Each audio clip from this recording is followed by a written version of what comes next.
Hello, everybody, and welcome back to the next installment of The Chaos Protocol, right here, right now on Transplanar RPG. We are an all transgender, people of color-led, dark fantasy, actual play, TTRPG channel, telling stories set in an original, non-colonial, anti-orientalist multiverse, which means, as always, I'd like to start off this stream by reminding everyone we stand against genocide and ethnic cleansing of all forms and support all the oppressed peoples of the world struggling against injustice, colonization, and imperialism. Our stories are not just stories, they are realities. Our voices are not just for fictional narratives, but also for justice for everyone across the world. So you can use !liberation in the Twitch chat at any time to learn more about our stance, or use !action to take a simple solidarity action right here, right now. So unequivocally, free DRC, free Sudan, and free Palestine.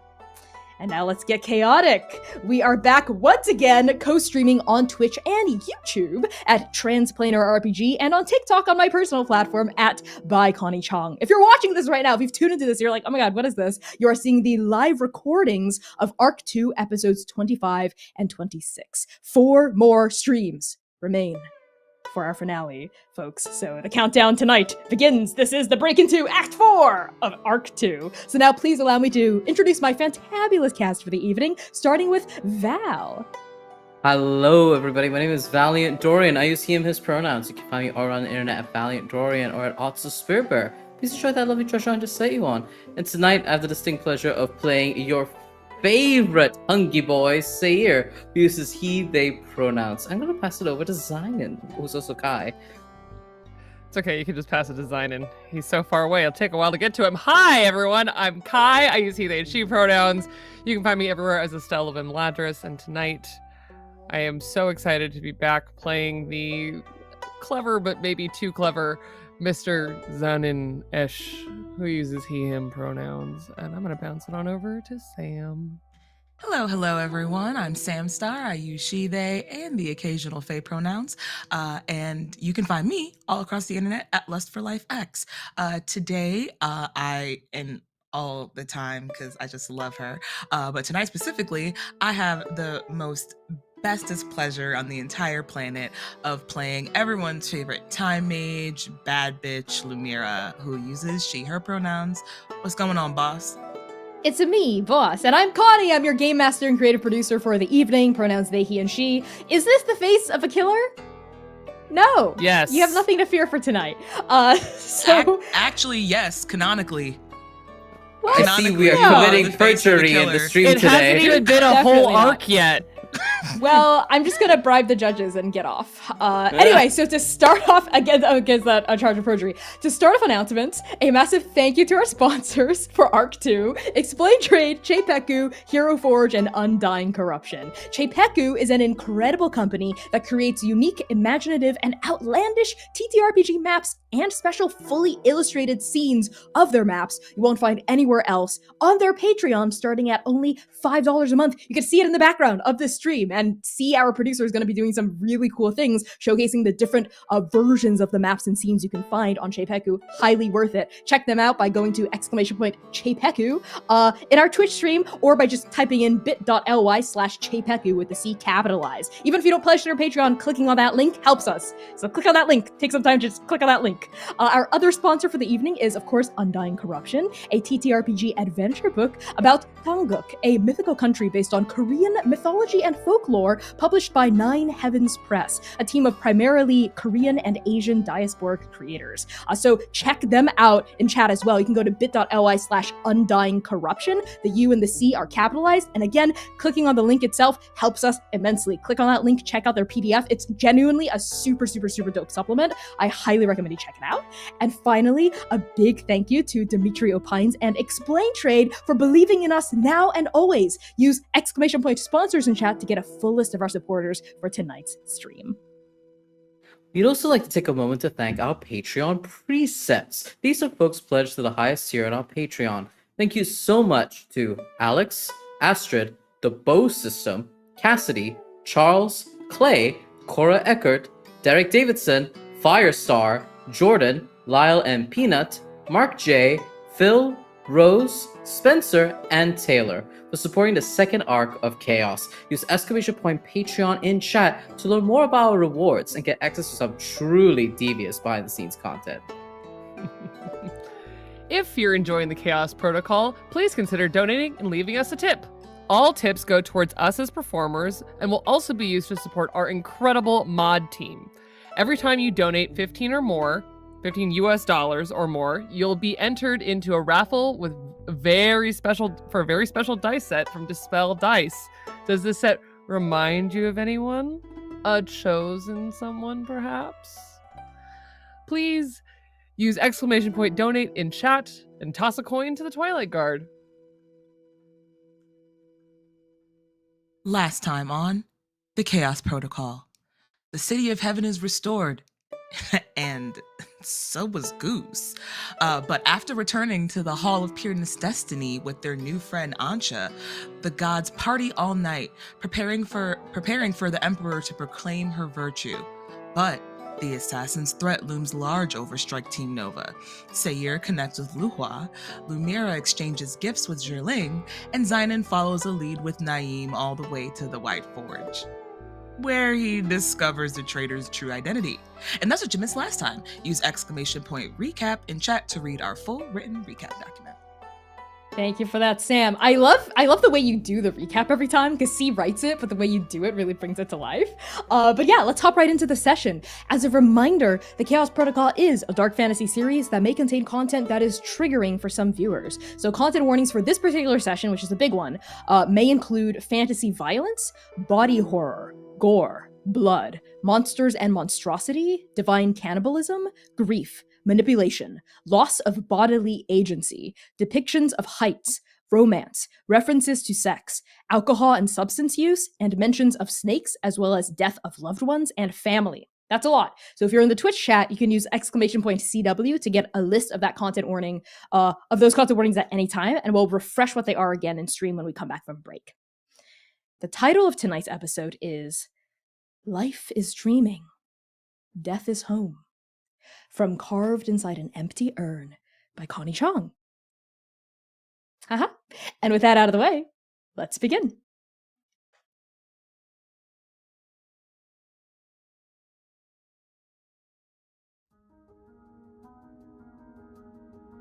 "16 days and 16 nights after the gods vanish from the city of heaven, dawn finally breaks. It breaks over the cerulean tiles of the azure complex, glimmering like an untouched sapphire. It breaks over the deepest shadows of the black river, spilling light across the smoke that curls up from incense dedicated to forgotten gods. It breaks over the tallest peaks of the Vermilion Library, poking rosy fingers through wooden windows holding so much knowledge. It breaks over the diamond granite of the White Forge, catching the glinting edges of immaculately crafted killing tools. It breaks over a city bathed in celebration and joy and love and hope. One by one by one by one, tired but excited, spent but still with more left to give, the gods of the city of heaven trickle toward the hall of peerless destiny. It is time. It is time for the Emperor to proclaim her virtue. It is time for a new era. It is time for dawn. Lumira and Seir, we find the two of you in the courtyards beyond the throne room. Countless gods filter past you like the tides of an unyielding river, pouring into the hall of peerless destiny. The last beat of the assembly drum resounds into silence, replaced by excited chattering and murmuring from innumerable deities all around you. But it's not the voices of the gods that draw your attention. It's the voice of your strike team member, Zynon Esh, echoing deep inside your soul, deep in a place where ghosts and shadows and nightmares and hopes live. But it's Zynon's voice, definitely Zynon's voice, and it says, White Forge, now. There is an urgency to his tone, but no other information, no call for help, no explanation, just a location and a demand. In this moment, the two of you have a choice. You can either heed Zynon's summons, whatever they might be, or you can go to the Hall of Peerless Destiny and keep your eyes on the Emperor. What do the two of you decide? I think Lumira, when she hears that, it's so deeply unsettling and abnormal to her that Zynon even has this ability in the first place. And also the way it resonates in her mind. It's almost as if his voice creeped up the back of her spine and implanted itself directly into her head. And she freezes and looks at Seir, wild-eyed, eyes wide. Did you hear this? Seir, I did. And Seir meets that gaze. There is a focused fear. You've seen this look on Seir many times before when he is tasked to protect you all and feels that he can't. And he stares at you, holding your intensity with your gaze. I heard that. That can't be good. He wouldn't call us if it wasn't worth it, but we still have a mission. We have to be here. Fuck! Seir curses. As though summoned by your curse, rising out of the pool of shadows that fall from your bodies, Yinghe. Hello. Lumira, Seir, I hope I'm not interrupting. I was just wondering why you weren't moving toward the hall. Is everything okay? Sinan called. He needs our help, but we have to stay here. Oh, Sinan. Well, I can go. You want to be a part of the strike team, right? Yes. Lumira. Yes, I do. Lesson 1 of Strike Team Nova. Protect ours. You go to Lumira. Zyman, we'll stay here. We don't have a choice. Stay here. Do we fail? Again. No, not again. And Sayer looks at Yinghe, and that fear swells in his chest and begins overflowing like a cup poured full. And he stares at Yinghe, and the fear for Zayden, fear for Yinghe, and he pulls the crescent blades out of his waist. And Connie, what I would like to do is send the crescent blades to Zynon and to Yinghe. Oh, okay, excellent. Yes, you hold out the crescent blades to Yinghe, holding them by the blade, and Yinghe extends slightly shaking hands and grips the handles, but doesn't take them from you yet. Are you sure? I know how much these blades mean to you. And what about you? How will you protect yourself? Weapons are tools. The skill of the wielder is also here. Relevant. I am the wielder. I am here with Lumira. That is all we will need. But you and Zyna, you are going to need all the help that you can get. And as he hands the crescent blades over the Yinghe, he mutters in his mind's eye to patience and violence. Patience. Go to Zynon.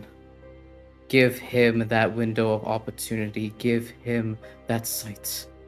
Hold his space until he can win. Violence. Don't leave Yinghe's side no matter what happens. Strike down any foe, all foes. Make them bleed. Cut them down. Protect him. Please. And Sayer hands them, and Connie, I know I'm asking a lot. I'm willing to burn the tag to make this happen. You can do it, but what this means is you won't have access to these tags while they're away from you. So you don't need to burn the tags. You can just give the crescent blades, like, narratively over to Yinghe, but you won't. Okay. You obviously won't have access to them while they're gone. Yeah, this okay. way. Okay? All right. Perfect. Cool. Yinghe takes the blades, and in that moment of transference, you feel the steel of their curvature vibrate in response to your mental command. And you know that you've placed them in good hands, and that the weapons will not fail you. And Yinghe takes in a deep breath, steels their resolve, glances at both of you and says, I won't fail either. I want to help Strike Team Nova. I want to be helpful. Not just to repay a debt, but because I would like to think of all of you as my friends. And don't worry, I'll be okay. I'll make sure Zynon is okay too. You can, and you will, succeed and protect. That's what we do. And I think Lumira will step into her personal space a bit, and she's muttering just a very simple protection spell over her at the same time. And at the same time, slides her a piece of her stabilizer gum. Oh, I love that. Yes, Yinghe takes a piece of the gum and folds it into the sleeves of their robes. They nod as they feel a little bit of your blessing kind of settle over their shoulders and kind of give like a curt response. Thank you, Lumira. You can split it if you need to. The more the better, typically. I'll make sure to do that. And if for some reason things in the White Forge are really dangerous or scary, I always have my shadow step. I can just grab Zynon, and if Naeem's there too, him as well, and escape through the shade. Naeem is also there. Right. Okay. Good. All of your safety is paramount. Don't engage a threat unless you have to. Do you hear me, Yinghe? Do not engage unless you have to. Do not engage unless I have to. Yes, heard. Good. Okay. And Sayer touches the tips of Yinghe's fingers that are grabbing onto the crescent blades. They will protect you. Now go. Thank you. Yes, I'll go. Bye. Be safe. We will. And Yinghe sinks back into the shadows, and the two of you set your sights on the throne room. Inside the Hall of Pureless Destiny, you see every single god of the City of Heaven. Well, almost every single god, 10,841 to be exact, with the sole exception of the Forge Master. Almost everyone is here, and almost everyone is waiting, and nothing will ever be the same again. You find yourselves near the front of the crowd, in the generous space around Ansha. The demon glances at both of you sideways with that wolfish grin before his eyes settle back on the symbols and the courtier. As always, the four symbols stand at the base of this throne, facing that seat of polished red sandalwood. They stand with more precision and focus than they ever have, their backs straight, gazes focused on the destiny only one of them will claim. Even Drooling looks a little unsure, but still focused. Longdu sits upon that sandalwood throne, brimming with magic, observing the gods pouring into this hall. When the crowd has settled around even the darkest and most shaded corners of this chamber, Xiaocheng steps forward from the base of the throne. They proudly proclaim with just a tinge of bittersweetness, for they know this will be the last time they can say this before everything changes. All welcome the immortal Emperor Longdu, devourer of the devouring, grand adjudicator of the game, sovereign on high of Yaolan, the amethyst dragon. There is an eruption of applause, of cheering, of jubilation, and for once, Longdu lets it play out. They don't quell it by raising a hand, they don't cut it short by speaking, they simply let their people cheer. And when their people are ready, and the hall is quiet once more, they speak.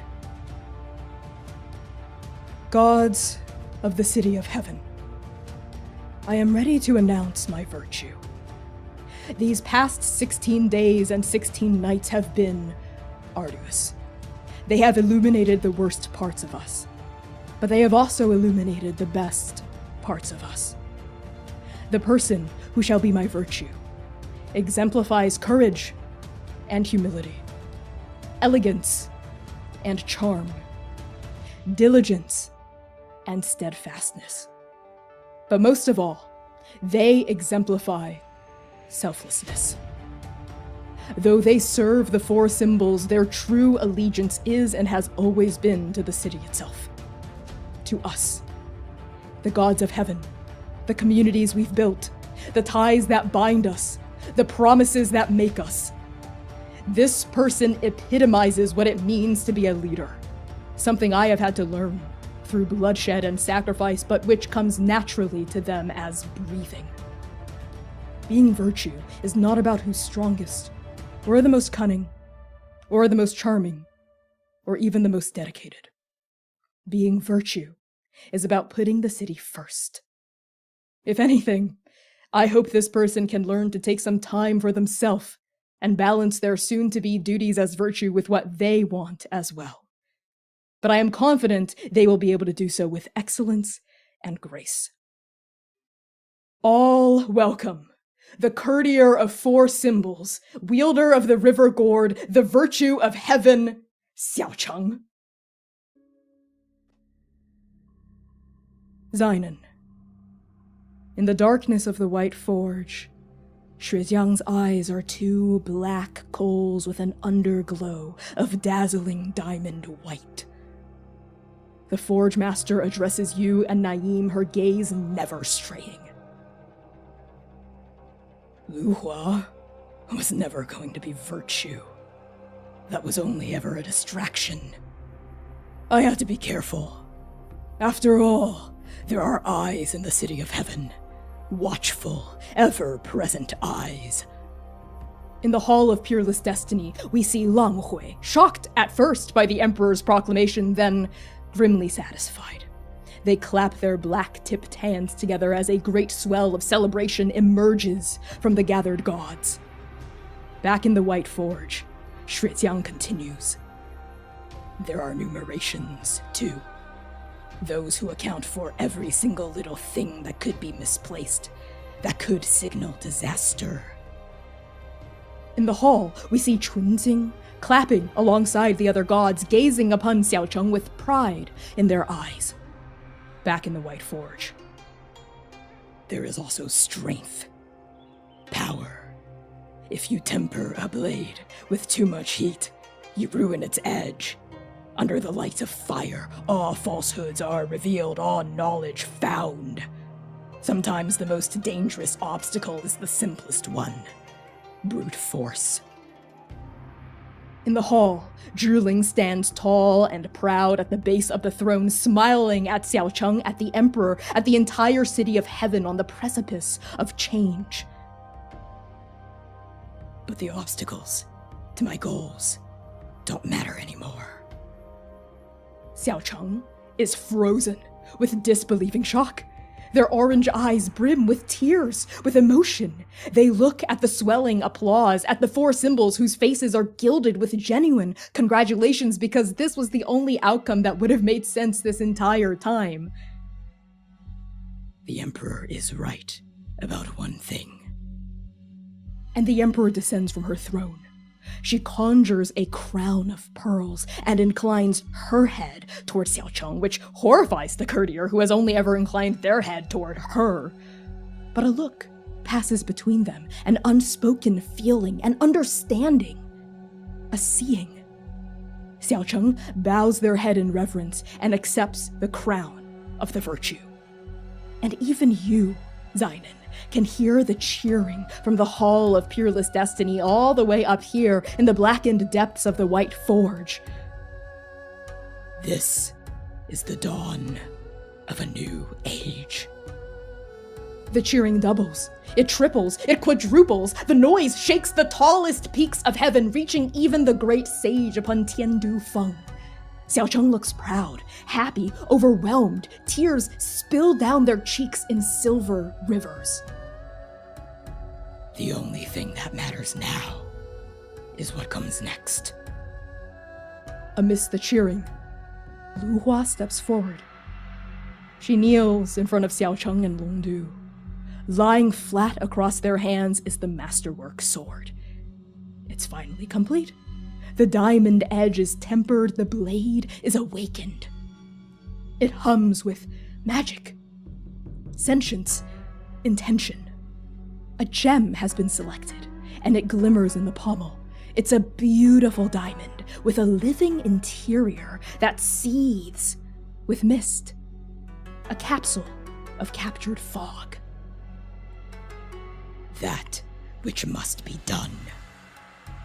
Lu Hua holds the sword aloft toward the Emperor and the Virtue, their head bowed in respect. She cries out, "Oh, Grand Adjudicator!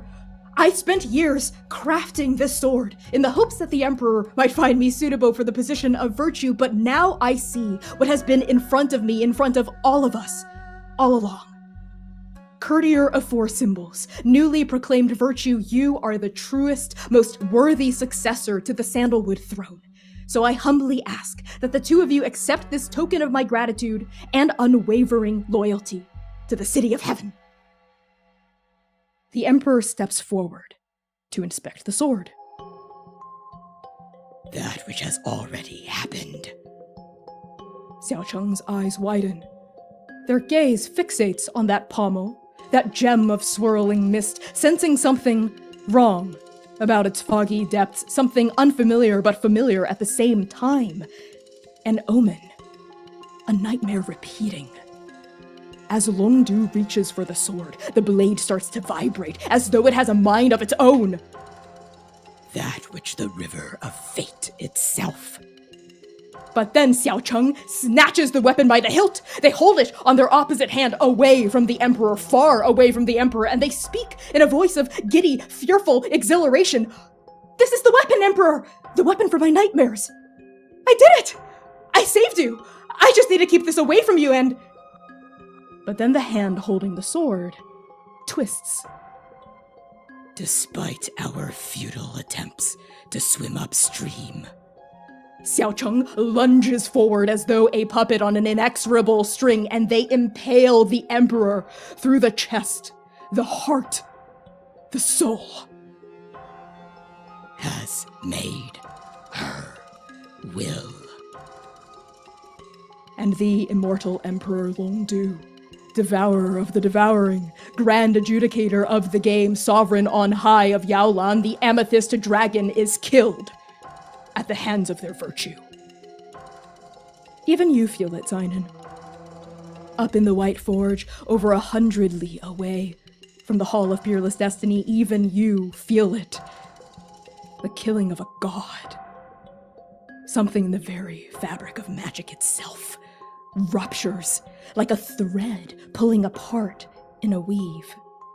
A voice falling out of harmony from a song.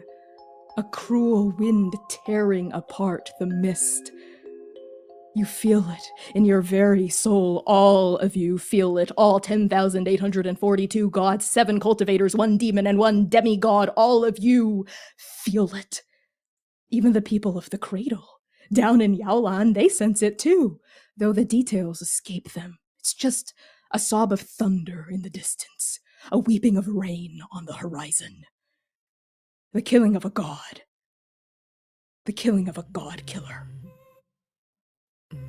And in the Hall of Peerless Destiny, chaos descends. It descends in a numbing blanket of noise. It descends in the screams from the gods that fill this hall, in the panicked voices, in the blood-curdling wails. It descends in the seething horror on Xiao Cheng's face as they try and fail to pull the sword from the Emperor's unmoving chest. Now with crimson blood pooling across her robes, Xiao Cheng's fingers compelled around the hilt in an unyielding grip, their throat going raw with an ungodlike noise of grief shrieking out of them. It descends in the sudden blankness on Druling's face, and the strange calm that falls over her as she draws her longsword and turns to Lu Hua, who is still kneeling, still living 3 seconds in the past, a look of incomprehension on her face. It descends in the abacus, quivering in Chunxing's shaking hands, the beads rattling in terrified prayer. It descends in the empty shock on Lang Hui's eyes, the rigid curl of the serpent around their shoulders, the involuntary twitch of their inky right hand. Back in the White Forge, Shrijiang picks up the finished great axe with one hand and hoists her hammer aloft with the other. She faces you, Zeinen, and she faces Naeem. You felt it too, didn't you? The death of the Emperor. So it is said. So it is done. Xiao Cheng might be the virtue, but I won.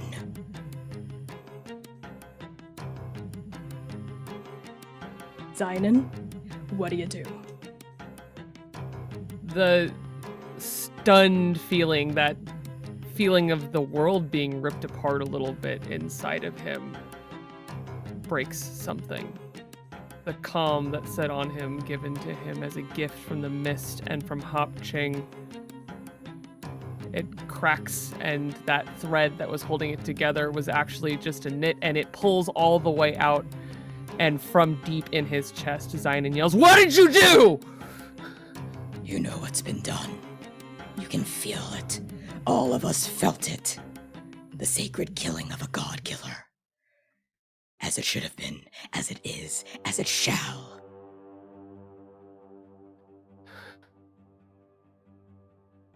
And Zeinen steps forward. He doesn't think to look to his side where Naeem is.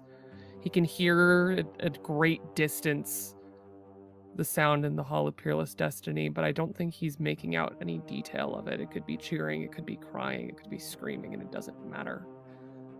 Because all Zeinen hears is this deep in his soul sound of wind whistling through broken wood, dust rolling deep inside of him. But it isn't haunting him. It is the rage of shrapnel in the wind that cut up his face. It is the drying pain that drove him out into the storm to find what he needed. It is the drive to survive that suddenly pulls him forward, and he steps and draws his bow from the quiver on his side. You're gonna have to do so much better than that. What? Why?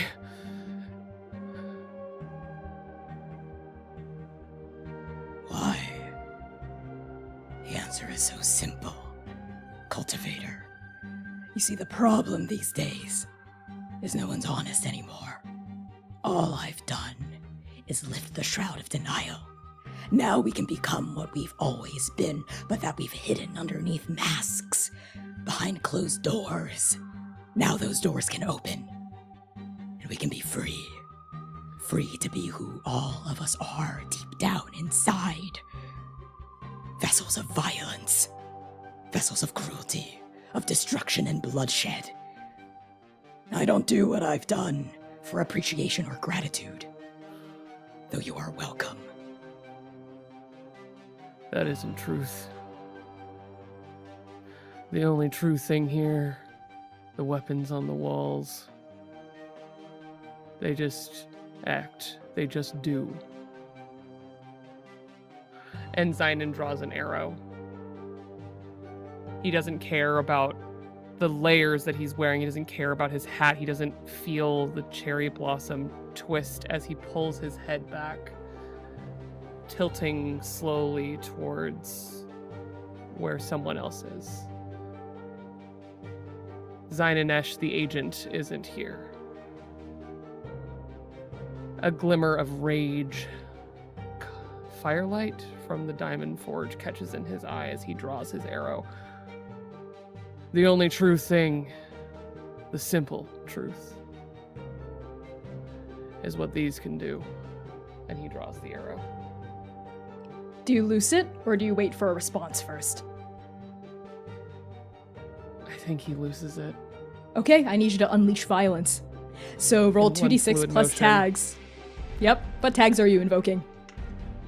Birdsong bow, streamlined equipment, Mhm, nimble that's two. fingers, survivalist, Mhm. sentinel against the ending, 5, okay. and grief's long shadow. That's 6. I'm going to invoke this as a shield, because you're using your Yeah. bow as a sword, not a shield. Not to Correct. protect, but to attack, to wreak justice, basically. And I'm also going to invoke Drained. That's 2. Drained 2. As well as Marked for Death. As Shrijiang's eyes pin you, you feel a memory of the dreaming mist, the corrupted mist that was trying to seep into each of your souls, and you realize, of course it is. It's her. She's the one who's been corrupting the mist from the inside this whole time, and I believe you're at Marked for Death 3, so that's a net 0. Correct. Roll 2d6.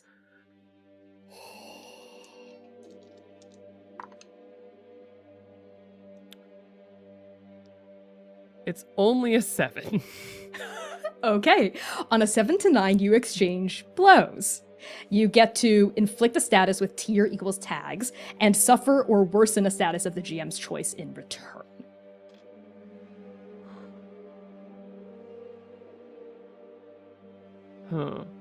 I think as Zynon loses the shot, he isn't really thinking. He doesn't take time to draw it and sight it down the arrow. He, pure instinct, draws it and looses it, and I think he aims to hit her in her her arm that's holding the axe, the one her hammering arm. Okay. So the arrow shoots out from your bow. Oh, with a 7, it twirls through the air with perfect marksmanship, perfect precision. You wanted to basically shock her into dropping the axe or weakening that axe-wielding arm. The arrowhead makes contact with her skin and then splinters in half vertically down the shaft. And 2 pieces of the arrow fall as useless ammunition around the completely unfazed god. And Shrijiang slowly turns her head to the side at a perfect 15-degree angle and says, Oh, you'll have to do so much more than that to make a god bleed. Let me show you what I can do, what I've been holding back for 1,000 years. And Shrijiang lifts the hammer, which begins to glow a bright, dazzling white. And as she starts to bring it down, rising out of the shadows behind you, Zainan, is a form with long flowing hair and dark robes. Yinghe surges out from the shade and flings patience and violence in an X formation above their head to intercept the blow for you.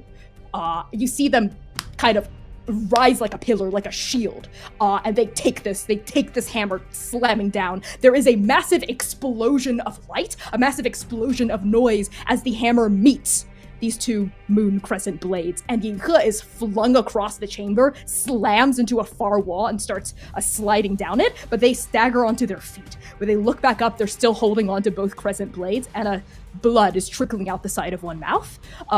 But they're shaking their head, clearing it, and they look over at you, Zainan. Zainan, are you okay? Fine. 3 of you, then.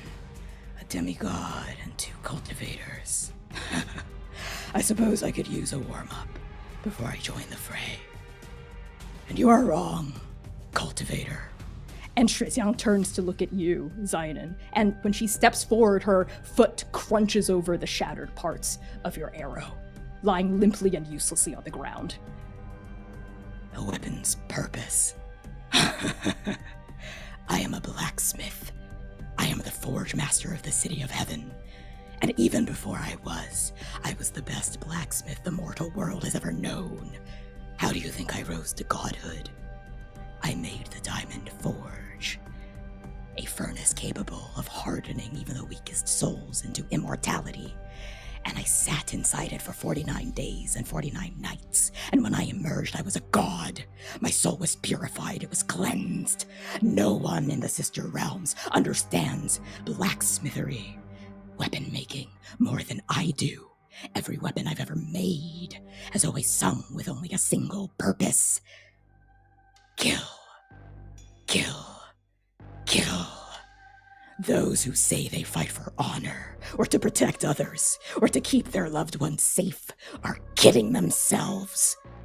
I've seen what weapons have been used for over and over and over again since time immemorial, no matter the lofty ideals their wielders claim. At the end of the day, you are what you do. The means create the end. Violence. Sayer and Lumira. In the Hall of Peerless Destiny, chaos reigns. The gathered gods are screaming, howling, wailing. A miasma of confusion, thicker even than the corrupted mist of the river gourd, descends upon the throne room. Lang Hui and Chunjing are frozen to the spot. Lu Hua is kneeling at the base of the throne, staring slack-jawed at the emperor's limp body pinned against the sandalwood throne. And Xiao Cheng is screaming and heaving and pulling at the longsword pierced through Longdu's chest, their fingers still wrapped around the hilt as though magically compelled. And you also see Zhiling advancing toward a stalk still frozen Lu Hua, her sword drawn. The flames are not red, not this time. They are an icy, scorching blue, the color of tears. Lumira and Sayer, you've been here before. As everything spirals out of control, what did the two of you do?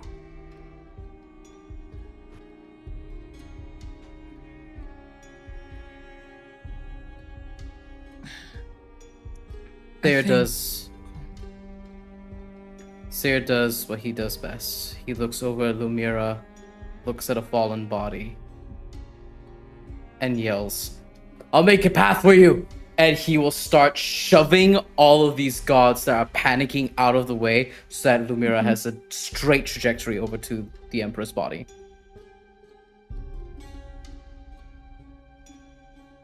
Unlike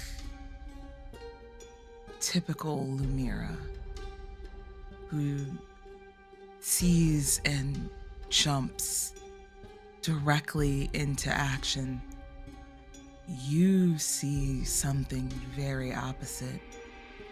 You start pushing people out the way, and Lumira is stuck, still. Her eyes are wide and bouncing all over the place. You can hear she's struggling for breath. Lumira. Her eyes jump everywhere before they immediately land on Zhiling.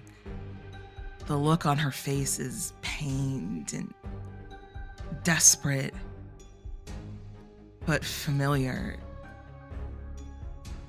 And for a second, she's back in the Wild Sea. And when that blade went through the Emperor's chest, just briefly, she saw Sing.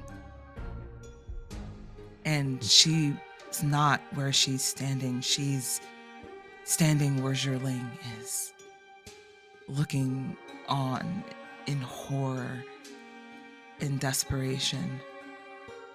And she freezes for what feels in battle time is minutes, but in actual time is just a few seconds before she just happens to run her gilded fingertips across the sandalwood pen that she got from Zhiling. The cool metal of the clip is like a bucket of ice water being poured over her at the exact same time. And just as briefly as you saw the panicked, desperate look on her face, it is steel, solid, and focused. And she peels through the path that you made for her, jumping over whoever has fallen on the ground, pushing out of the way whoever steps in her direction as she makes a beeline straight for the throne. Okay. Lumira, as you follow the path forged and parted for you by Seir, you do pass Zhiling and Lu Hua on your way. And Zhiling's face isn't panicked, it's not fearful, it's completely empty. There's nothing there. But inside her crimson eyes, you see it. An immeasurable and unmortal, purely divine amount of grief and rage. If you look for too long into Zhiling's eyes, you too will become burned to ash. She's advancing on Lu Hua. She's beginning to raise the blade. Do you continue onward toward the Emperor's body? Do you stay, or does Seir cut in? I go straight towards the body. Nothing Okay. stops me. As soon as you peel forward, Seir sees Zhiling and the blade, and where you see the face of Sing upon the Emperor, Seir sees the face of the Chosen One on Lu Hua. And in that split second of feeling that killing intent burning down his spine as he feels that gaze, Seir pivots and is prepared to catch the blade if they should raise it, but is standing guard over Lu Hua. As you intercept your form between Zhiling's and Lu Hua's, Zhiling says, simply, step aside. Stand down! They are not your target. Aside! And when Zhiling screams, a pair of wings flare out from her shoulders, wings of fire wider than the horizon, scorching the eaves of the Hall of Peerless Destiny. I will not let you kill an innocent. An innocent. An innocent. Would an innocent bring a killing tool into this hall? Would an innocent give the weapon to her newly named virtue and have it slice through the Emperor's heart, through her chest, through her soul? I want to know, Lu Hua, why? before I break the law of abstention for the first but not the last time, why you have done this, why you have betrayed the city of heaven, answer me now! But Lu Hua is frozen. Their mouth parts to speak, no words come out. They close their lips, they lick them, they look up at you, Sayur. Their eyes are wide and shaking, and their head is moving slightly from left to right, and you know in that look, in that expression, Lu Hua had no idea this would happen. I know. He says to Lu Hua, I know. And I will not stand aside. You talk about them carrying a killing weapon, but there's a killing weapon in your own hand!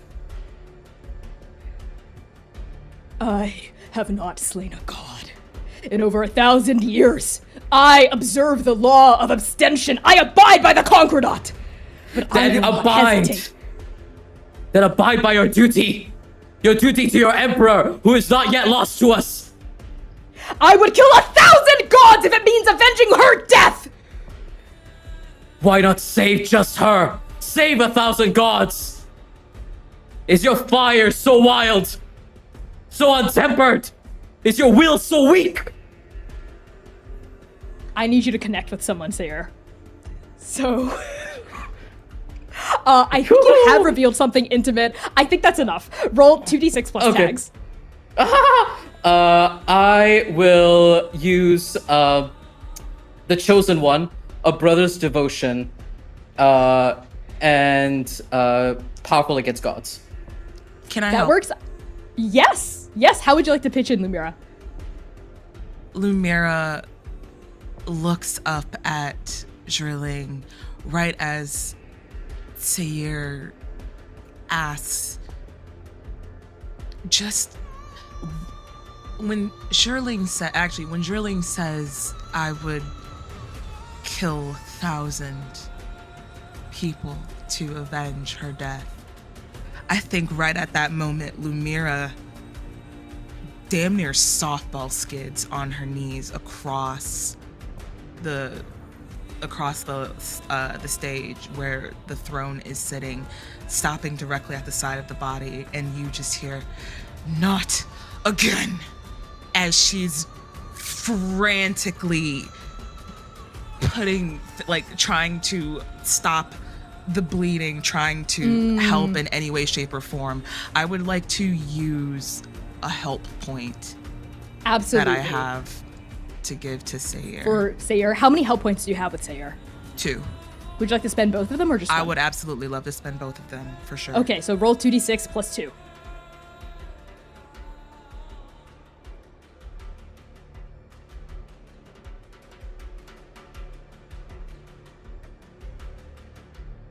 Hey, you need those.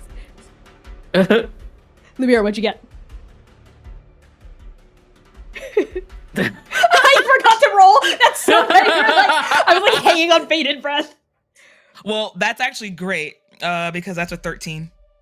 That's excellent. Your help is timely and crucial. Sayur, you get a +1 to your roll. I think as you cry out, not again, Zherling's blazing eyes, which are becoming like pits of pure infernos, right? They're starting to grow bigger than her mortal form appearance can handle. She's starting to turn into something that is not quite human-like. Those eyes flick over to you and see what you're trying to do. And then flick back to you, Sayur. So I'm just going to impose weak to gods as the one weakness tag. Otherwise, roll, I think that's a net 3. Net 3, yeah. Yep. Question is, because Lumira used 2 help points, so I get an additional. Is it just just a +1? +1. Just a +1, Gotcha. yep. Let's go. Let's go! Boxcars! What? Boxcars! Okay, yes, Boxcars, excellent. baby! Very needed. So on a 10+, you resonate with each other in a true, deep way. You get to pick one. Recover a burned tag, reduce a status by 1 tier, or receive a positive story tag or status. I am reducing a status by 1 tier. I am reducing Sayur's Heartbroken by 1 tier. Okay, I love that. Yeah, so you're just Heartbroken 1.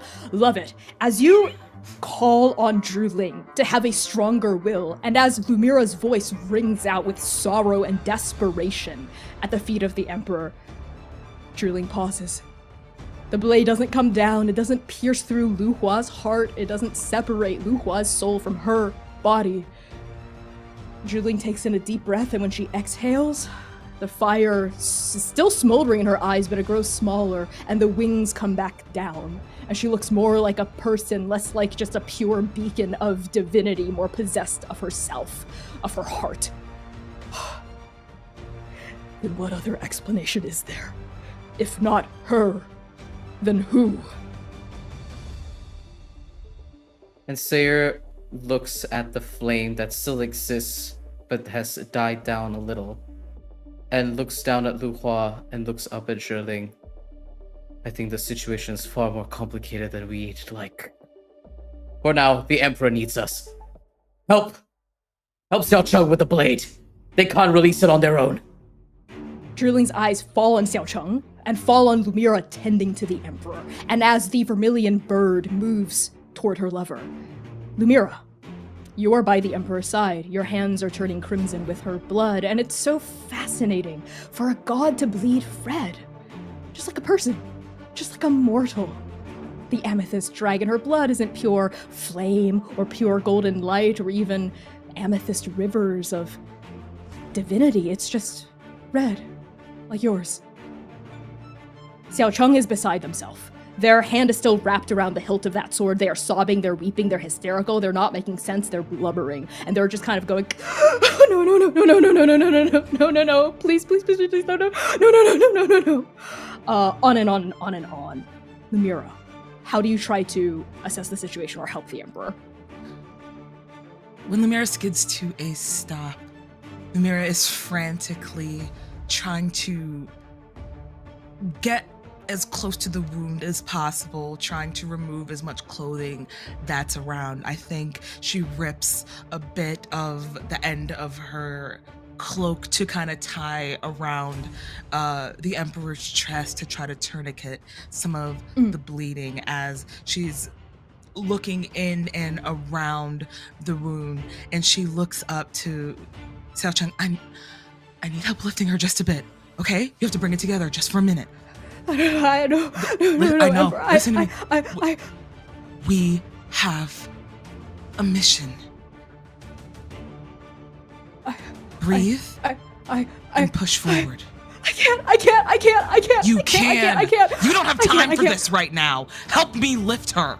And Lumira looks and kind of like is lifting up the body a bit to look and see if there's an exit wound. Did it go all the way through? Is it out? Like, how bad is the wound itself looking, and what's the temperament of what it looks like once it's pulled out? How bad is that going to? Because going in isn't the bad part. It's pulling out is the part that is the most difficult and try to stop of the bleeding.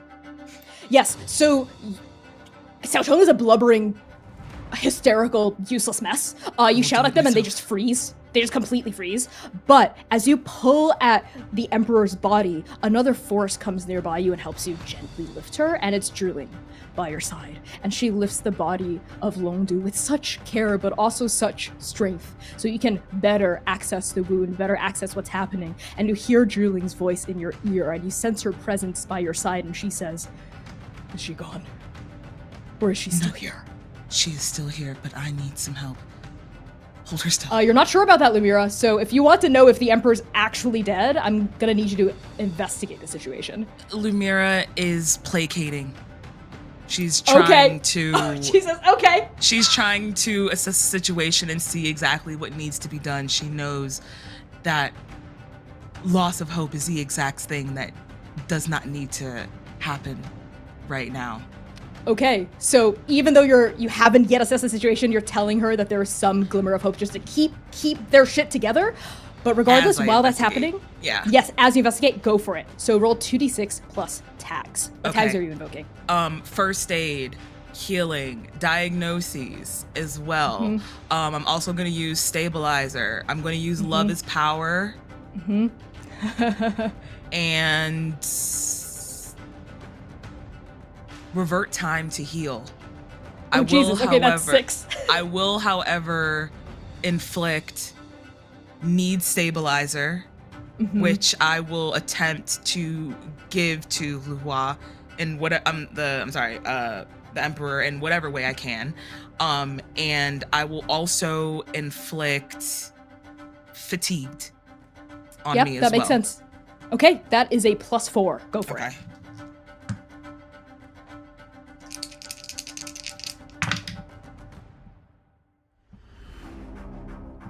Another 13. Jeez, y'all are okay. This is good. You all are rolling hot. So on a 10+, I'll describe an additional crucial detail even a skilled sleuth might miss. Perfect. As your eyes scan over the Emperor's form, looking at the wound, seeing if it's too severe, if there's anything here, checking for a pulse, checking for a heartbeat, for signs of life, you realize that the Emperor has been killed. This is undeniable. The Emperor has been killed. As soon as the sword went through her chest, she was killed. This is not just any sword. It severs soul from body. It's enough to kill a god. Must have been worked on in secret. Some special aspect of it. The Forge Master or Lubois or someone up in the White Forge. Well, that's not necessarily why the Emperor is bleeding like a mortal. As the blood stains your hands, with a 10+, I'll give you everything, basically. You remember the Emperor's story. How she was once mortal, but ascended. How she wielded the mantle of God Killer. That must have to do with why her blood still looks like a person's blood and not a god's blood. There's something else, too, and this is that crucial detail. The Emperor has been killed, but she hasn't died. Not yet. You look up, because movement catches your attention. An X, a red X, flicking into existence above the limp head of the Emperor, stabilizing in and out of reality somewhere above and beneath the journey. And then another. Connie, you're starting to break up. No! Okay, sorry. Listen, I literally almost like shit my pants right then, because right as you started talking, I thought it was an actual like intentional glitch. It's like so intentional. All right. Is it still coming in and out? Kind of weird. Testing. Testing, 1, 2, 3. Hello, my name is Connie. Pronouns are they, he, and she. I love frogs. I love snakes, and I love. Okay, lovely. That was so weird. It was the X coming in. Where should I take it from? Okay. A red X glitches in and out of existence above the Emperor's limp head, fading somewhere in and between and above and beneath the journey. And at the same time, you see a silhouette behind the Emperor. A black silhouette, like a ghost trapped in static. The Drifter. And for just a fraction of a second, for just 2 beats of time, which feels like 2 centuries, which feels like 2 moments that have already passed, the Drifter's voice, modulated as always, says to you, you can change this. And then you blink and the Drifter is gone. But the X remains. But based on Zhiling's reaction and Xiaocheng's reaction, only you can see the X, based on your moment of investigation here. As we hinge on that, we cut back to the White Forge in a swirl of mist and violence. Zynon. Xuejiang is moving toward you. In one hand, their hammer. In the other, her axe. She used the hammer already to beat Yinghe across the space and slam her into the wall. And now she lifts the axe and she slams it down on you again, impossibly fast. But this time, it's Naeem that jumps to protect you. He lifts up a hand and a shield of pure divine light, accompanied by a flutter of sutra papers, apparates between the point of contact and the axe. And like a force field, we see the axe kind of bounce off of the surface of this shield, and we see Naeem next to you shudder in pain as he sustains the psychic barrier. He staggers a little bit. Zynon, what's the move here? Are we staying or are we going?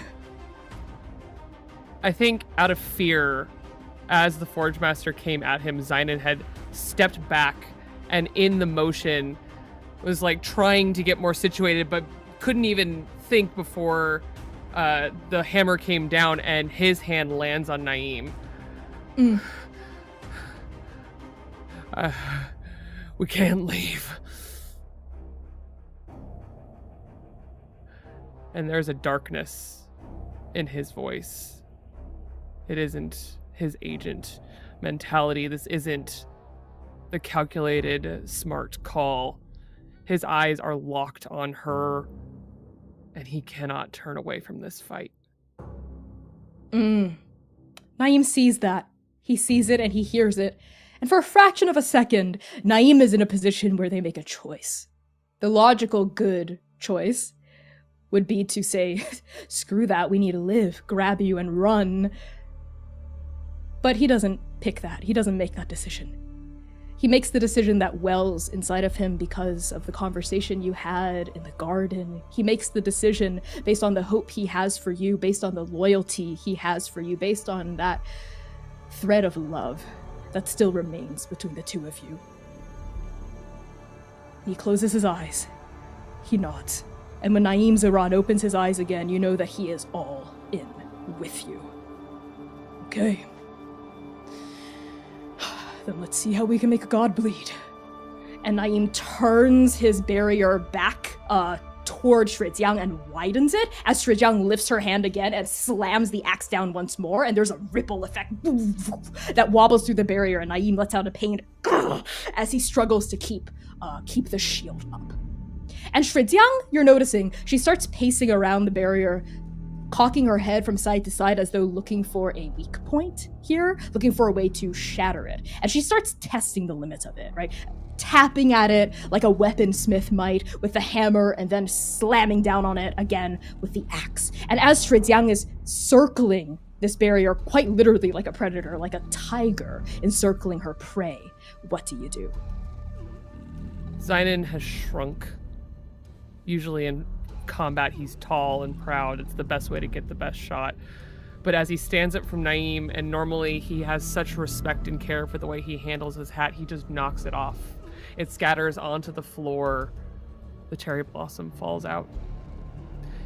His bow in his hand feels so strange. His calling is shooting. But this isn't his comfort. This isn't home. And he's suddenly so small and so lost and feeling so mortal. And that turns into a storm inside of him that grows and grows, and that fire catches air that's roiling with dust. And Zynon grits his teeth and steps forward with the weapons that he has, with the violence that he has. And he pulls out his Ima's blade, goes up to the edge of the barrier, and this prey being hunted tries to strike back with a blade shaped like that of a raptor. And I love it. Zynon lunges forward, trying to move fast enough that when the Forge Master is looking at Naeem's barrier, Zynon can come in for a very calculated and precise strike with the blade. Okay. That's actually going to be a sneak for me. Roll 2d6 plus tags. All right, so here we go. Sentinel against the ending. Okay. Ija's boot knife. Mm-hmm. Survivalist. Mm-hmm. Resourceful criminal. Okay. Nimble fingers. Yep. Okay, And these 5? Mm-hmm. because I invoked it very purposefully, I would like to pitch to the crew using our crew tag, Artemis, the patron saint of mortals. Mm-hmm. Okay. If you thought I was gonna say no, you are so fucking mistaken. All right. So crew tags are crispy, so we've burned that. We can't use that until we've recovered it, which is not going to be during this fight. That's 6 total. I'm going to invoke Haunted 2 and drained 2. So that's going to be a net +2 for you. Okay.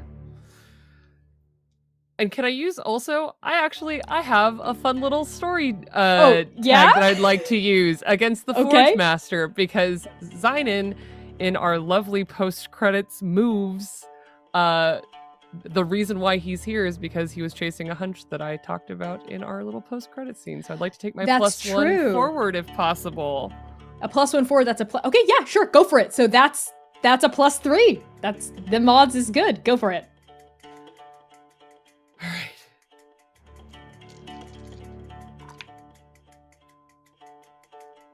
Okay. That's hold on, that jumped out.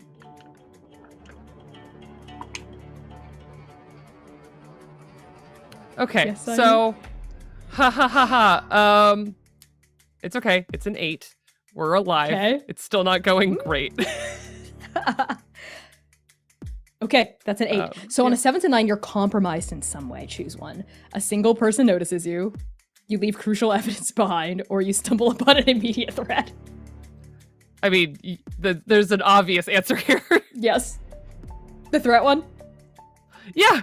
Okay, yep. So as you dart out of this barrier, it's a one-way barrier, so you can leave because Naeem lets you leave easily. You slip out of it, right? Like an assassin in the dark. And your talon blade flashes forward. Where are you trying to get, Shijiang? Just underneath Ta's ribs. Okay. As the blade flashes forward, it's like hitting a solid pane of steel. Even though Shijiang's body looks like it's made of flesh, looks like it's similar to a cross between a tiger and a woman, it is very much not. You come up against the insurmountable wall of divinity. For she is still a god. You're in a city full of gods. You're in a city full of over 10,000 gods. And the raptor claw doesn't shatter, but it does ping back, and you feel your forearm kind of shake, rattle, vibrate all the way up to your heart in your nervous system, and you see not exactly a gash, no blood, but almost like a dent in her fur that as she breathes out, it kind of puffs back out again as though there was no mark upon her body at all. But what you do, however, is distract her slightly. She looks away from Naeem and down at you, right? As though you were some interesting mosquito, a fly, a bug of some sort that had escaped her notice for half a second. And she goes, right where I want you. And lifts the axe that's in her hand and cleaves it down as though trying to like cut you in half vertically from above. So Zynon, I'm gonna need you to take, are you unwounded right now? Like physically? You're drained and haunted. You're marked for death. You're bound by death. You're not technically physically wounded, right? You're just bound by death is a plus, not a minus. Yeah, that is a plus. That's a good thing with Longway. Yeah. Yep. But everything else, no physical wounds, I'm not physically wounded at this moment, no. Okay, so the first time this axe makes contact, and as soon as it cuts into your flesh, you learn its name. Because it tells you its name. In the ringing of your blood against its blade, its name is Destruction. Destruction gouges your body and spills your blood in crimson rivers, and if you are unwounded, you now take wounded 5. Would you like to resist this? Yes! Okay, again for context, if you hit 6 on anything, you're dead. So how many tears would you like to try to resist this by? I think, I'm gonna go with, I have to do a lot of math very suddenly. It's for 5. Oh God, I think I'm gonna try and resist it for, math. I don't know that, okay, I'm gonna try and resist it for 4? Wait. So you go down to wounded 1? No, because if I get hit by it again, I'll still die. I gotta do a 5, I think. Okay, so I've rewritten the resist a status move to make it just simpler and easier, cleaner to understand. When you resist taking a negative status, burn a tag for every tier you reduce. So you're gonna have to burn 5 tags if you want to bring it down to 0. You know what? I'm going to resist 2. Resist To 2. bring it Okay, so down- you bring it down to 3. Okay. 3. Which tags do you burn? Streamlined equipment. I think the axe strikes Okay. the like beautiful quiver and everything that Zynon uses. I think it is going. I think it knocks the blade out of his hand. Okay, so Aegis boot knife, it's out of the fight. Aegis for boot the rest knife the is out of scene. the Okay. fight. It's like somewhere in the shadows, you don't know where it is. Okay. Yeah, and no, I gotta keep that one. I'm gonna say no. Nimble fingers, because I think narratively all of these are the ones that make sense. The axe comes down and it cuts his arm, making it harder for him to move quickly. The gear gets disrupted, and the knife goes flying. I love it. You dodge out of the way of a knife fatal blow, but it does get you real good on the arm. And you can feel something really warm start pouring out of your skin and dripping onto the ground. Now that's an honest noise, isn't it? Zhejiang cocks her head in your direction, and you see the blood that gleams, your blood, that gleams on her axe. It doesn't drip off of the blade, but it sinks into it, as though the axe were drinking your life force. Zynon begins to hear a thrum that he put away when he was a ghost.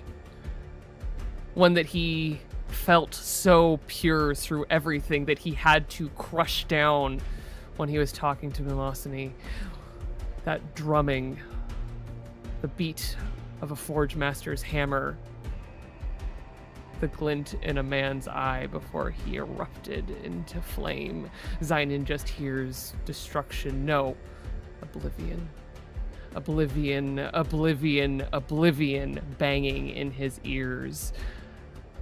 And it should hurt, but it turns him into cold-hardened steel.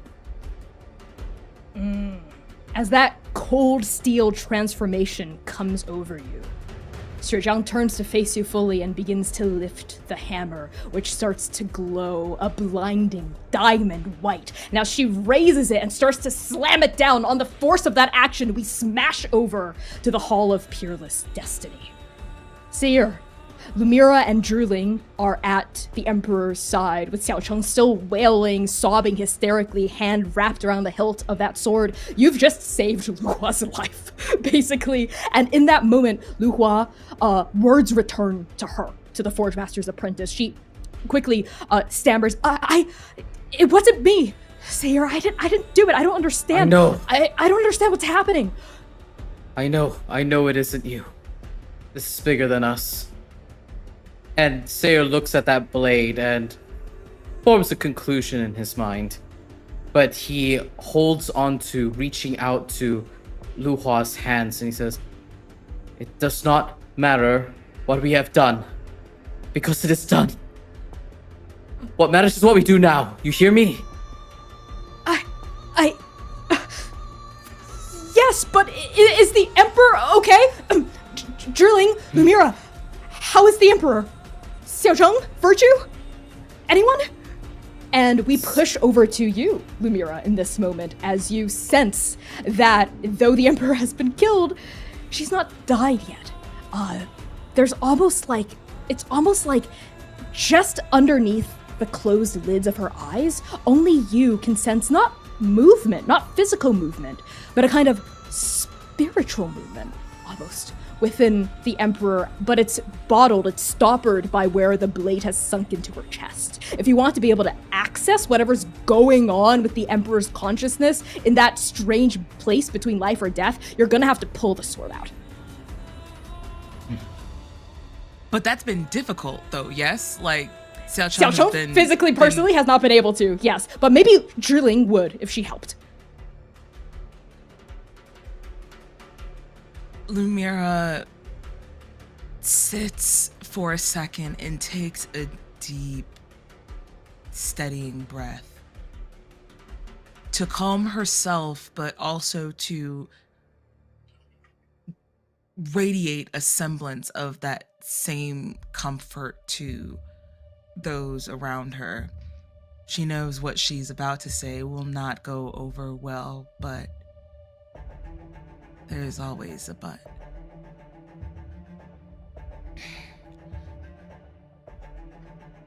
Her mortal body is gone.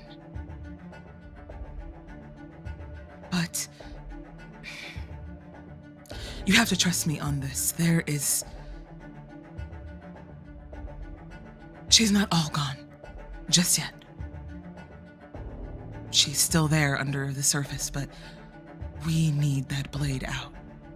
And Lumira turns and looks to Zhirling, her eyes wide, pleading,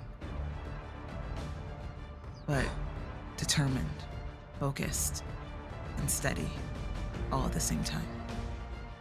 Say no more.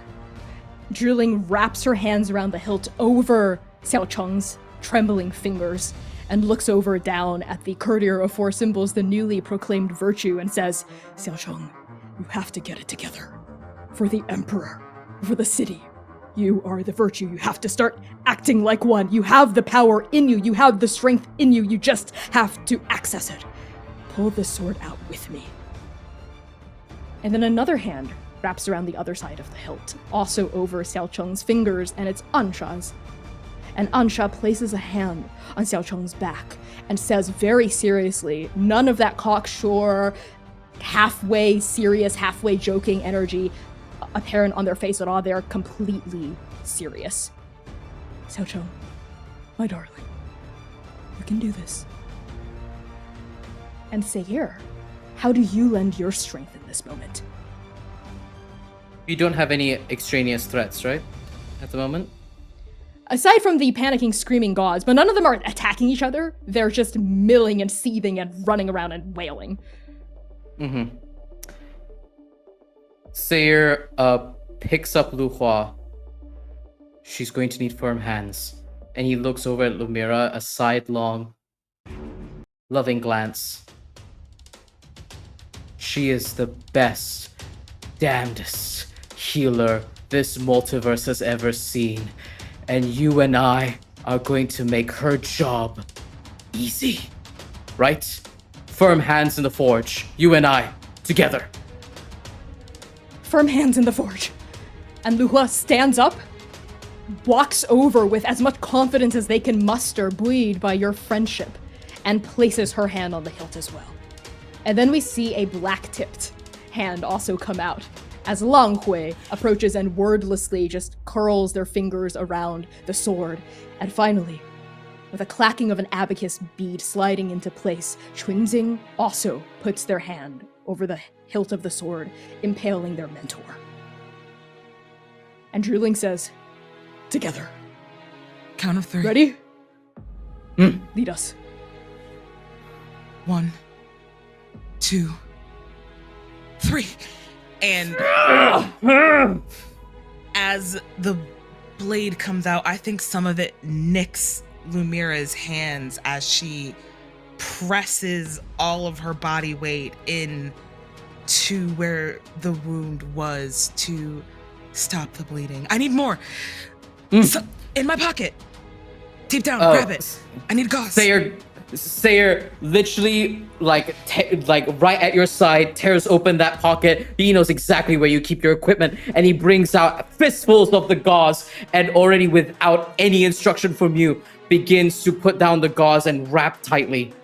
Lumira gets up on one knee, her left hand, gilded fingertips covered in blood as she puts all of her weight on it, ripping another section of her cloak with her right hand and tying a knot with her teeth around. Take this. And Sayir takes off his robe.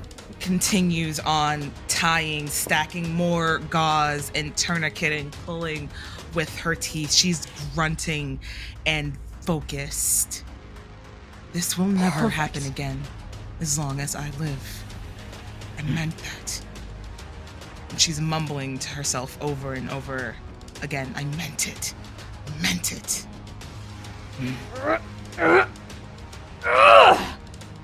And as the sword slides out of the Emperor's chest. That swirling diamond embedded in the pommel cracks as though planned. And then, before anyone can stop it, it shatters. And from its depths explodes a roiling, seething river of corrupted mist. And we're gonna cut to break there. See y'all in 10 minutes. Enjoy the fan art reel and Spawny / sponsor Connie if you're in the Twitch or the YouTube. If you're in TikTok, enjoy the break. Go check out our links in my bio. We love y'all so much. Plus your Patreon. You're gonna get a talkback of this truly wild episode. We love you. Bijou, bijou.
If you're like me and you enjoy narratively driven, theater of the mind style tabletop campaigns, then check out Cheipeku Scenes. Cheipeku Scenes are hand-painted, intricately detailed backdrops that will deepen immersion, establish mood, and take your campaign to the next level. They even have a commercial license for fellow creators just like me. I've been using Cheipeku Scenes on the Chaos Protocol, my own streamed tabletop campaign, and the animated backdrops add so much depth and engagement for my players and the viewers. Plus, all of Cheipeku's scenes match perfectly with their battle maps. So if you're fighting a wizard on the edge of a waterfall, you can switch seamlessly between map and scene to convey the full majesty of your encounter. Chei and Peku are a couple who love to make maps, creating unique and outlandish scenes you won't find anywhere else. And as one of the top RPG creators on Patreon, they've got the imagination to match yours. For only $5 per scene, you'll unlock every variation, plus a license for commercial use. For $10 per scene, you'll get access to animated scenes, as well as Alchemy RPG and Foundry VTT modules. But here's the kicker, patrons of any tier get free access to Cheipeku's entire backlog. You're only charged for new scenes that they release 4 to 5 times a month. I can personally attest to just how incredible these scenes are in terms of quality, consistency, and immersion. So head on over to cheipeku.com to browse their entire backlog and pledge to their Patreon today.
Hello, everybody, and welcome back to the second half of Arc 2, episodes 25 and 26 of the Chaos Protocol.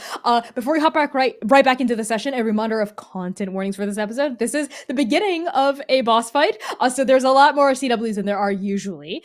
We are a dark fantasy series that may contain content that is triggering for some viewers, so content warnings for this session may include fantasy violence, body horror, gore, blood, monsters and monstrosity, divine cannibalism, grief, manipulation, loss of bodily agency, descriptions of heights, romance, references to sex, alcohol and substance use, and mentions of snakes, as well as death of loved ones and family. So if you're in the Twitch chat, use !CW at any time to get a full look at our content warnings. And if you're on YouTube or TikTok, visit the link in my bio and or transplanerrpg.com to learn more about the themes and common topics of the Chaos Protocol. With that out of the way, let's hop right back into the session.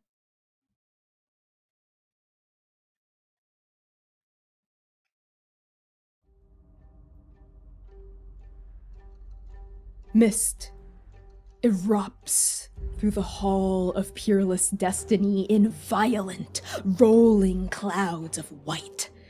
An avalanche of fog propagates across the city of heaven, muffling the rising dawn.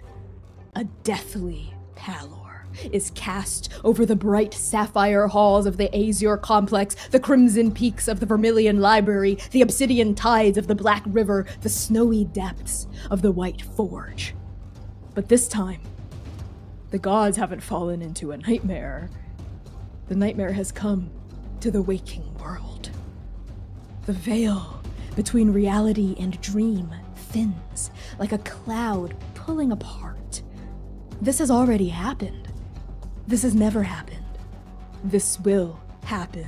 All three statements are true, and they are bearing down on the fabric of reality with jagged canines, a tiger's maw around the neck of a panicked deer. And panic, the gods do.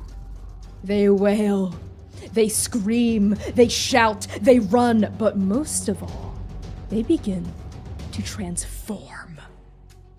As the mist sweeps through the hall, the complex, the library, the river, the forge, all the gods of the city of heaven breathe in its monstrous influence. And in their panicked, terrified state, the influence corrupts them. We hear the creaking of bones, the tearing of flesh, the sundering apart of soul as the gods of heaven start to change. Humanoid bodies twist, they elongate, they sprout horns, fur, tusks, tails, scales, eyes, so many eyes, and wings too. Hooves, claws, fangs, hides. Some gods shorten into weapons and sound and shadow, others morph into bestial forms, still others defy categorization, flitting between dream and reality in violent bursts of static. Only the four symbols remain intact, the strongest members of the city, their chosen leaders. The four symbols and the 5 cultivators in this hall. Cove, Ash, and Amaru rush to the symbol's side, weapons drawn, a perfect triangle of defensive positions taken to aid the gods of the city. But even Strike Team Phoenix hesitates. Even the 4 symbols hesitate, for their eyes are fixed on the most massive, most terrifying, most terrified monster in their midst. The beast of 4 symbols. As soon as the mist ruptured out of the masterwork sword, out of the Emperor's mortal wound, Xiao Cheng had gone very, very still. And it's not that they became bright, but rather that all the colors in the Hall of Peerless Destiny begin titrating toward them, like blood draining down a sink. The hues of your own clothes, your hair, your skin, your very soul start leaching in Xiao Cheng's direction, and Xiao Cheng becomes saturated.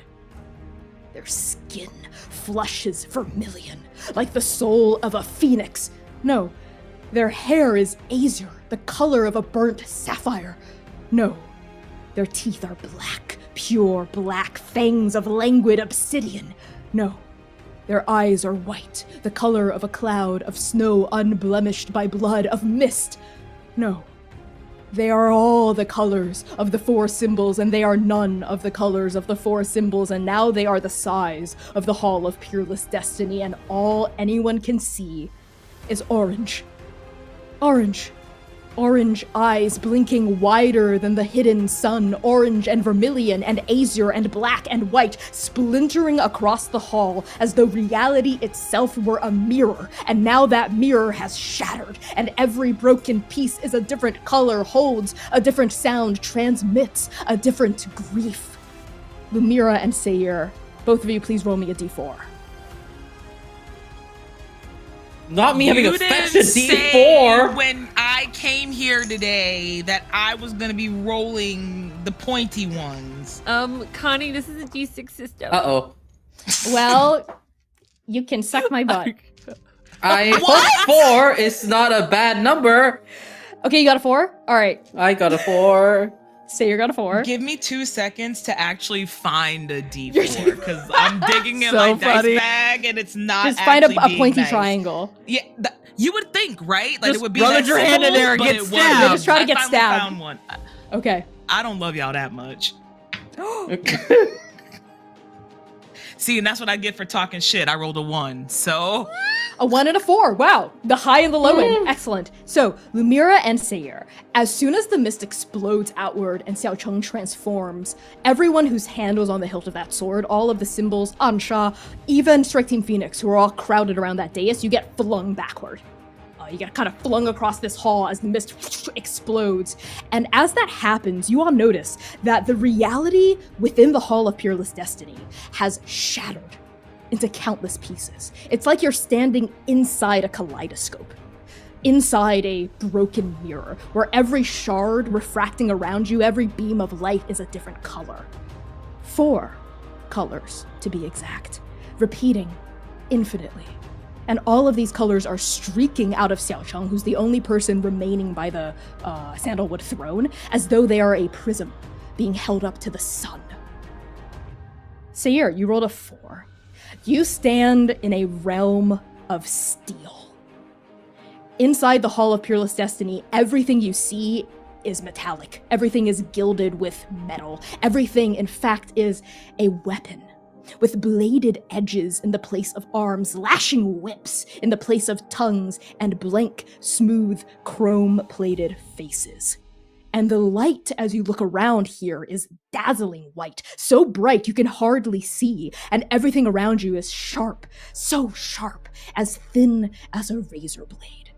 And as you land inside this shard of reality, let's say, even the ground is sharp, and it skids and gouges into your back as you slide across the earth, and I need you to take bleeding 2.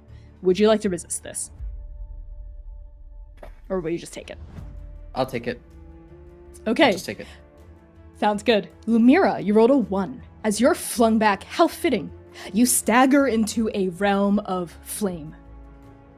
Everything here is burning, everything is on fire, everything is red and crimson and vermilion. The heat is so strong, it feels cold. And you hear the roaring of flame, the whispering of ash, the acrid, pungent slick of oil, and a memory deep in the back of your mind of a baron laughing. Sayir and Lumira, what did the two of you do? I'm in a shard of reality away from Lumira. I cannot see her, yes? You can, actually. Both of you Oh. are still in the Hall of Peerless Destiny. Again, it's like you're standing inside a kaleidoscope, and the one fragment you're currently physically positioned in is either steel or fire. But you can see other fragments cutting down like beams of light all around you, and each fragment is a different color and imposes a different reality onto the hall. So you see Sayir from your position, Lumira bathed in flame, and Lumira from your position, you see Sayir covered in metal with chrome-plated features. Let's say, Lumira, you've been thrown back basically to the base of the throne. You're closer to the Emperor than anyone else in your strike team, and Sayir, you've been thrown a couple dozen feet back to reach the steel surface. Lumira needs me. Lumira needs me. And I will scramble to my feet, cutting bits of me all over the steel and blades all around me. And Sayer is going to try and clamber out of this reality however I can. Burst Okay. out. I'll burst out of here if I have to. All right, sounds good. As you start to clamber to your feet, right, your back's like stained with your own blood, warm and sticky against your skin, you feel a tug inside you. A very familiar tug, a tug you have been able to school away because you've had patience and violence, patience and violence, patience and violence, but now you don't have them anymore, do you? Your moonsicles have left you. You've sent them away. You are unprotected, literally, physically, but also spiritually unprotected from yourself. And the familiar feeling sinks deep into the pit of your gut, and you know what it is. It is an omen. There's something coming at you very fast from behind. The omen is warning you. How do you react? You have 2 seconds. Sayer reacts and pivots away. Okay, as you dodge out of the way, you see one of the monstrified gods leaping out of the mist, and as it leaps through the air, it cuts through a beam of red light. So it goes from being on fire to entering your space, and then it turns into a pure chrome monster. It looked like maybe it was a cross between some sort of lizard-like creature, but it has wings, 2 sets of wings arcing out of its back, as well as razor-sharp talons, and it like slides into the ground, gouging the steel-plated chrome, and then slides into another beam of light that is pure blue. And it looks as though it's underwater in this beam of light directly in front of you. It starts scrabbling across the earth and jumps at you again and turns chrome-plated as it enters your space. Sayer feels that tug within him, and he just says, no, not now. I'm stronger now. I'm better now. And as it lunges at me, I want to suck it in the face. That sounds like you're unleashing violence to me, my dear friend. I sure am. So roll 2d6 plus tags. 2d6 plus tags I will use. A brother's devotion, how to hunt, bulwark, and precise counterattack. And because I saw the omen, seeing omens. Okay, let me just check my notes real fast. Don't worry about it. I'm just consulting some things and cross-checking some things. I'm gonna need you to use the weakness tags, weak to gods. Just a weapon. And I think that's it for now. So that's a net, I think, 2, yes? Because you invoked 4 tags? Okay, go for it. Okay, that's exactly a 7. What happens on a 7? I don't even remember what happens on a 7. So on a 7 to 9, you exchange blows, basically. So without being armed, how do you attack this monstrified god?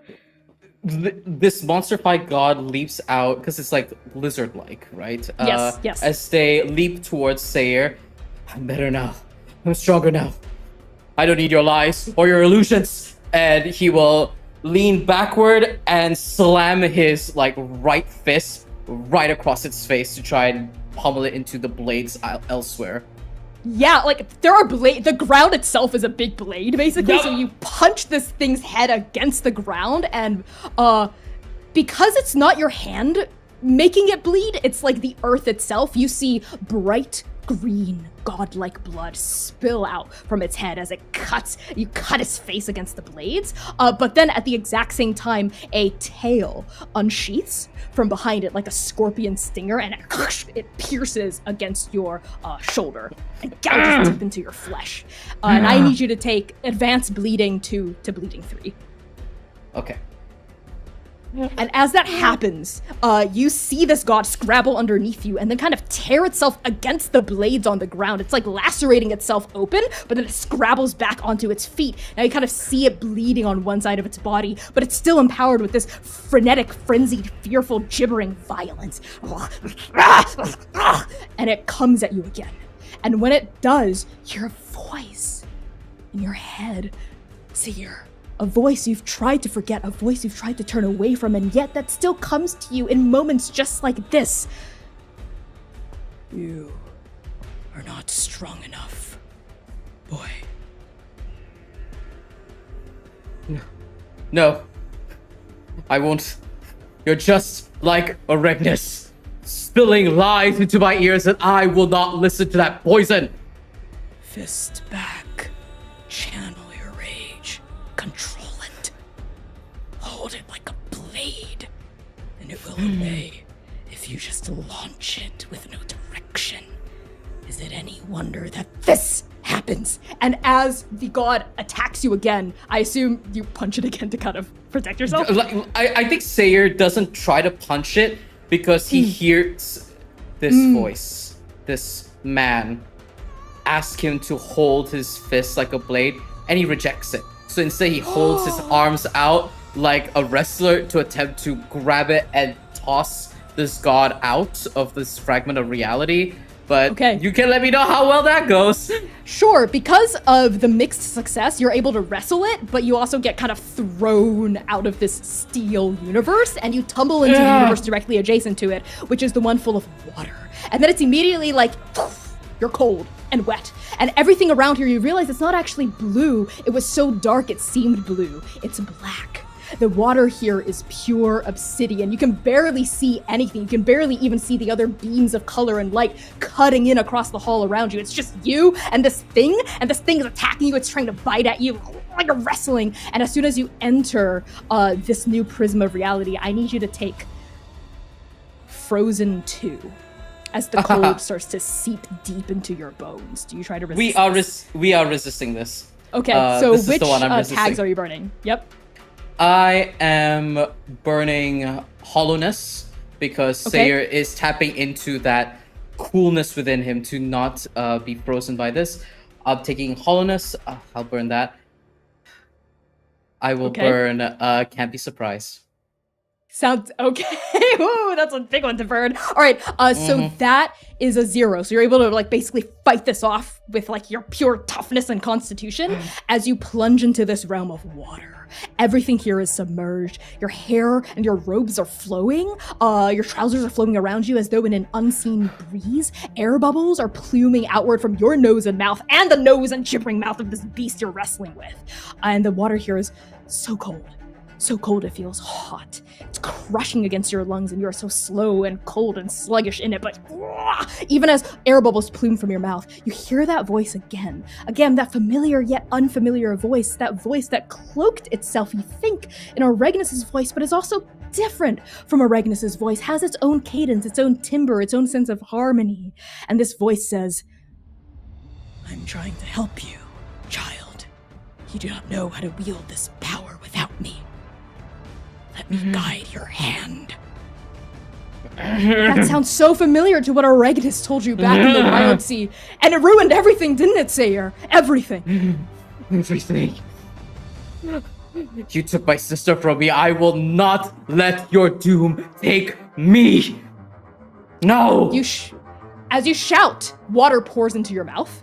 Actually, let me retcon that. Maybe that's a little too much.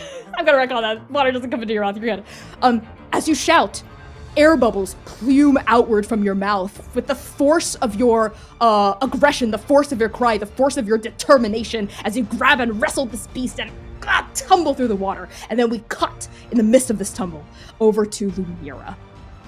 Lumira, you're in a prism of fire. You can see the Emperor in front of you, with Xiao Cheng next to them. And Xiao Cheng looks both small and large at the same time. Their eyes are both just the size of a regular person's eyes mounted in their face, and they are the size of twin suns flaring out in pure orange beams. And their tears are both the size of regular tears trickling down their cheeks, and they are the size of rivers pouring through this hall. They're kneeling by the Emperor's body, and above the Emperor's head, you see it again, the X glitching in and out of existence, in and out of existence. It's by the Emperor, and Xiao Cheng is the only place where there's no pieces of prism and color and warped reality. But you are still in one right now. What do you do? I think Lumira is frozen again for a split second, just briefly. The interesting part about this is that while the color was drained from everywhere and is focused in sections, it is no different from how the world seems to Lemira regularly now without her. She doesn't see in color anymore either. But the part that makes this all the more interesting is the kaleidoscope view. The more Lemira has learned, the more Lemira has studied, reality doesn't look like reality to her anymore. It's always been fractured right out of her periphery, even though her determination, her view has been straightforward. It's always been broken off over in the corners. So when she focuses and tries to figure out the best determinate way to get back over to the Emperor, the periphery of her vision is no longer fractured like a kaleidoscope, but those fractures turn into gears and lock in place for her.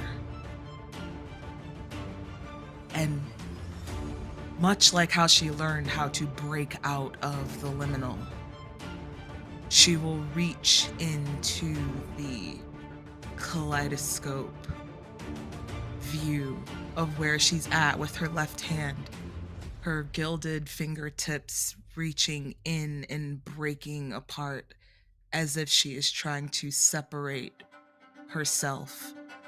Time is not a thing to her anymore. Time is not hard. Time is natural. Time is her, just like breathing. So she uses that to her advantage and breaks out, or attempts to break out. I love that. First, by standing in this realm of flame, I need you to take Burned 2. It's very hot here. Would you like to try to resist this or reduce the status? I'll take it. It's fine. Sounds good. The next thing I need you to do is to channel your power. So roll 2d6 plus tags to break out of the kaleidoscope and approach the Emperor.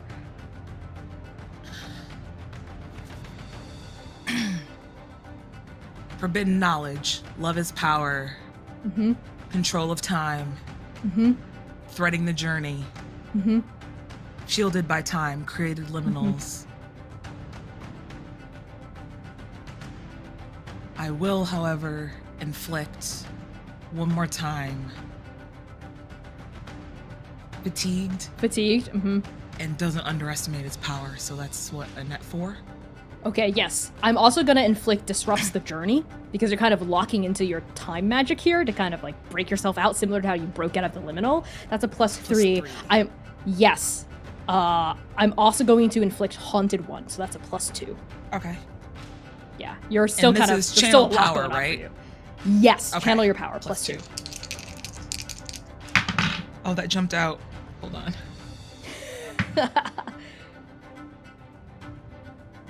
9. Okay, pretty good. So on a 7 to 9, choose one. The effect is limited or the effect is volatile. You know what I'm gonna choose. I know. Volatile, right? Okay. So as you reach forward and break yourself out of this kaleidoscope, you do it. You step out of this realm of fire and it's no longer burning. The heat subsides, or was it coolness? It was so hot, it was cold. And you step out of the kaleidoscope. You've traversed this veil of illusion, of fractured reality, and you find yourself at the base of the throne, right? 1 foot up on the ramp that leads to it, close to Xiao Cheng, close to the Emperor's limp body.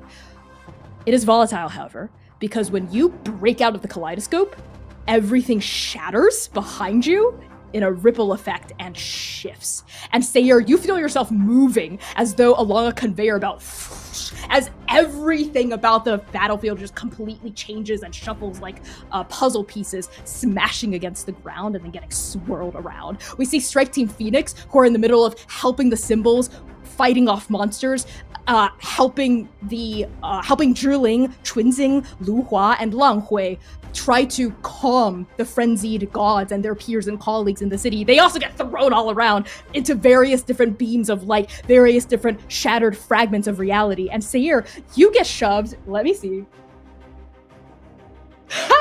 Okay, you get shoved all the way to the front. Pushed right up next to Lumira, essentially. And as you break out of the liminal as well, and as you break out of the kaleidoscope as well, roll me a d4 to see what the final beam of light you end up in is before you leave it. Seir? Yes, Seir. 3. A 3! It's the water realm again. So you're going to take another degree of frozen. You're going to take frozen 1 as you kind of gasp into another place of pure icy water and then exit it. Would you like to resist it? No. Okay, so you put frozen 1 on your sheet, and as you step out of it, sopping wet, right, covered in blood, gouges and gashes, right, that beast you were wrestling with has also been whisked away in the tide somewhere, like you two were separated. You kind of cough up some water, and you can see ice crystals kind of rhyming up your forearms, though they haven't fully taken hold. Am I closer to my patient? You can run right up to the Emperor if you would like. Then I don't care about what happened behind me. Okay. Lumira, you make a beeline toward Emperor Longdu, and as your feet, which are still scorched and burning, but starting to simmer down now, pound against the tiles, leaving fiery footprints in their wake, we sweep across the Hall of Peerless Destiny, all the way up, the roiling fountains of mist to find the very top of the White Forge. Zynon, the Hall of Peerless Destiny is not the only place this corrupted mist touches.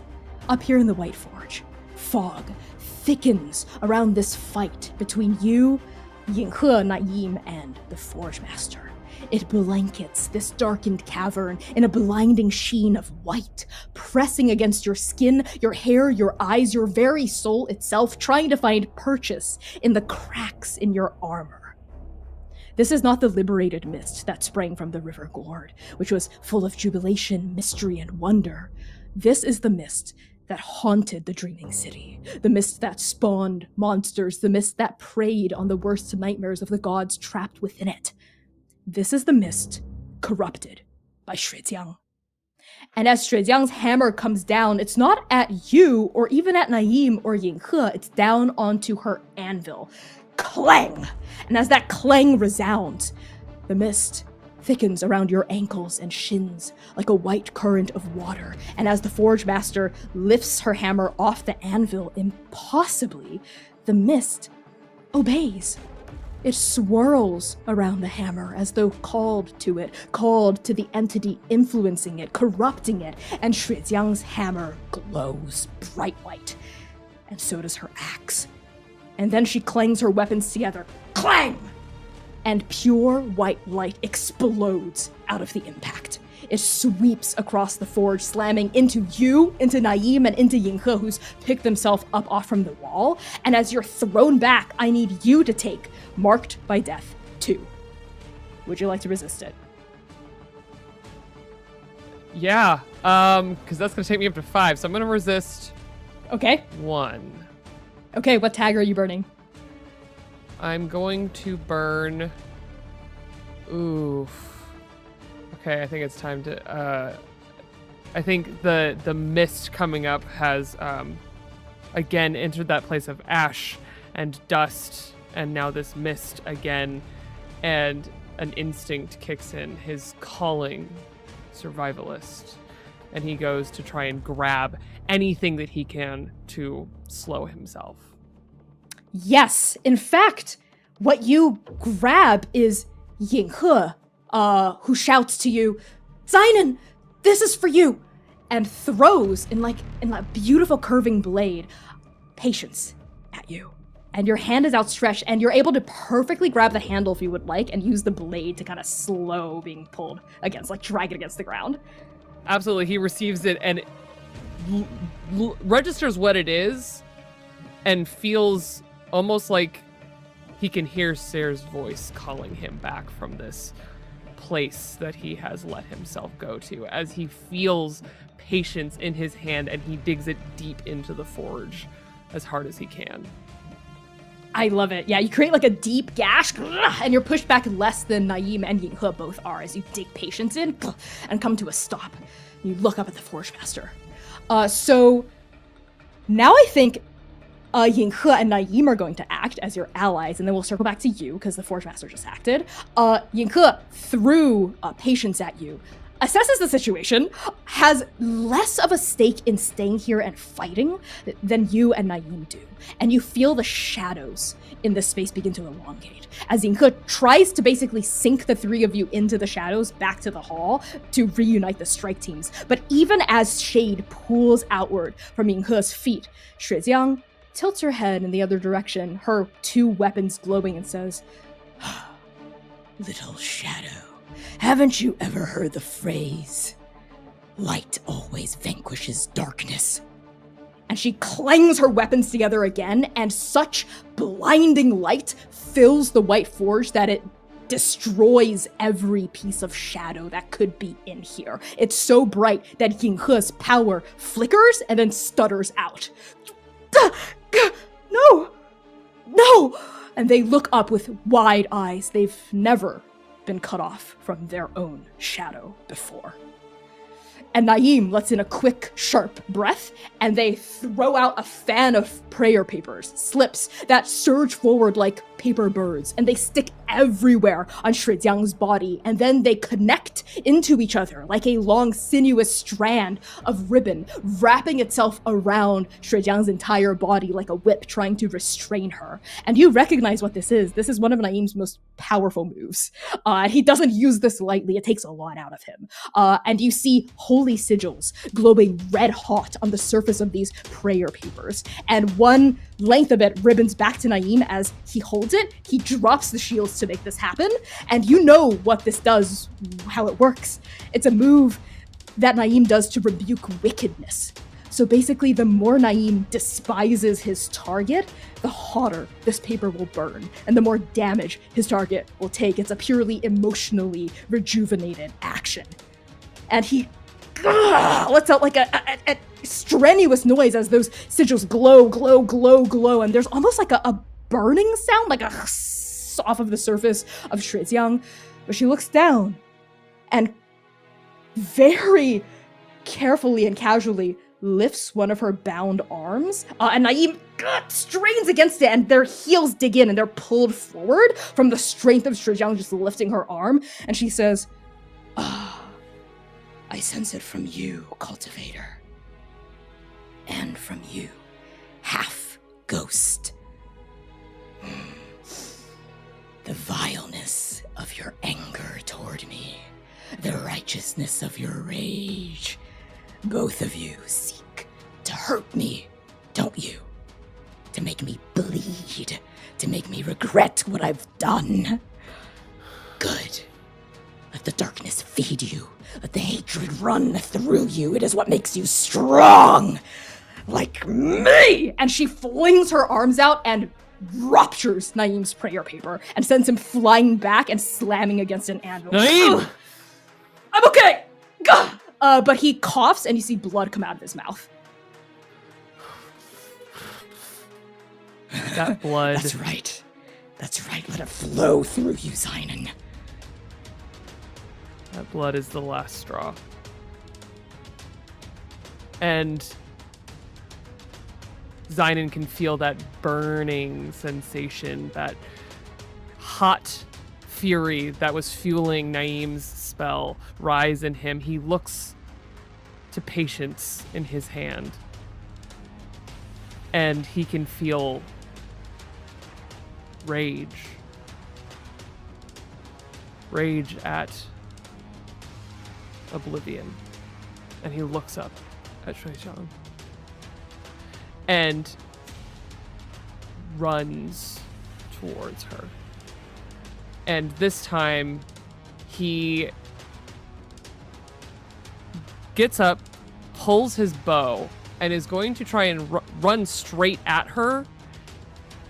And try and hide just his movement quickly, and he's going to quick step so that he can actually try and slide across the floor on the opposite side of the forge and try and shoot her in a vulnerable position. But this time he remembers what made him successful the last time he fought a god. And he digs deep in that place where all of that thundering oblivion lives. The howling of the wind, the burning of the fire, and he digs deep into his nightmares. And he is going to call upon his ghosts to shoot. Okay. I think that's unleash violence. So roll 2d6 plus tags. All right. So, Sentinel against the ending. Okay. Student of those before. Okay. The birdsong bow. Okay. Deadeye. Okay. And untethered existence. That's 5. Let's see. I'm going to invoke the Blade of Grief because yes, you're calling on the ghosts, but it still hurts to remember that they're ghosts and that they're gone. You've only very recently started to crack open that door. Speaking of which, I'm also going to invoke a closed door. You're struggling against the comforting, right, coping mechanism of just slamming that door shut and then allowing yourself to open it here. Haunted by dusty memories, right? Conjuring these ghosts might do you more harm than good, peering upon their faces, and longing for what is gone, because the ghosts might distract you from your purpose as they swell up and remind you of what you're fighting for. So that's a net 1. Right. I've got to roll better. No! Poseidon, what did you get? It's a 6 total. That's Kai? a miss. Okay. Are we gonna have to set your dice out in the moon too before every Saturday? Is that what we're gonna have to start? This one's rough. Giving you the Sayer treatment? Is that what we This need is to do? rough. The he-hims are starting to slip again. Okay, on a 6-, Uh-oh. your opponent proves even more formidable than anticipated. The GM will describe the desperate corner you're now backed into. Okay.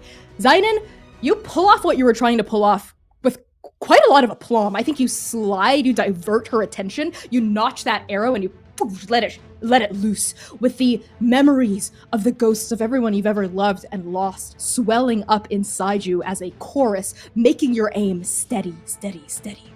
But as it looses, where are you trying to have the arrow hit, Shrityang? I think again he's going for that hammer hand. Okay, the hammer, like the arm. Okay. Yeah. This time, the arrow doesn't just split into 2, it shatters into 1,000 different pieces. It just shatters against her arm like her forearm is just pure diamond, which very likely it is divine diamond. And as the pieces clatter onto the ground, Shijiang says,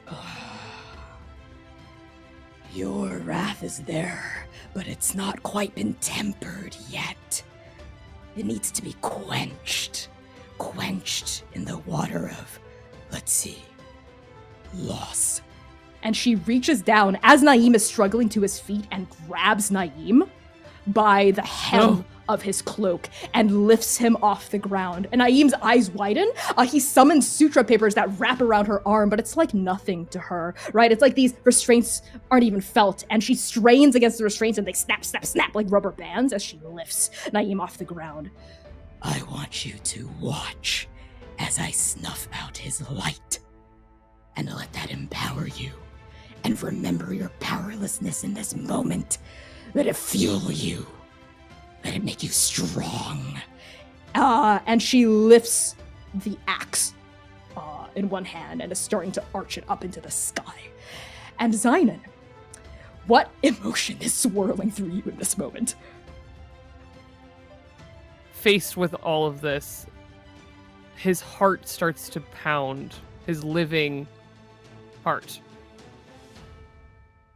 And there's a desperation inside of him that isn't about surviving anymore.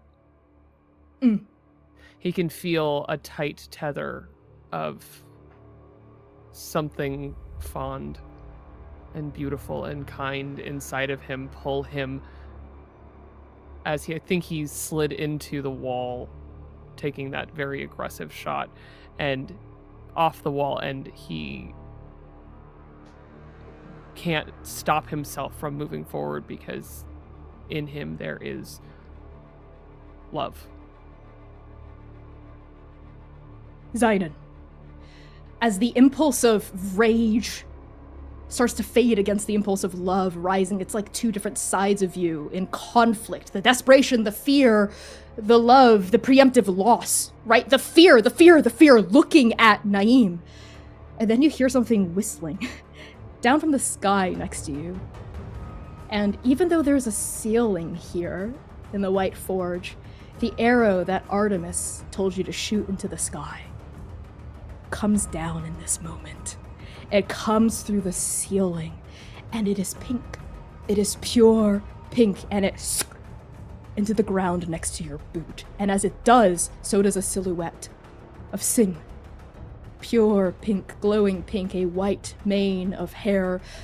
And you don't hear her voice, really, even though her mouth moves. You just hear the intention and the emotions of it coming towards you, beaming deep within your soul, glowing with pure sunlight.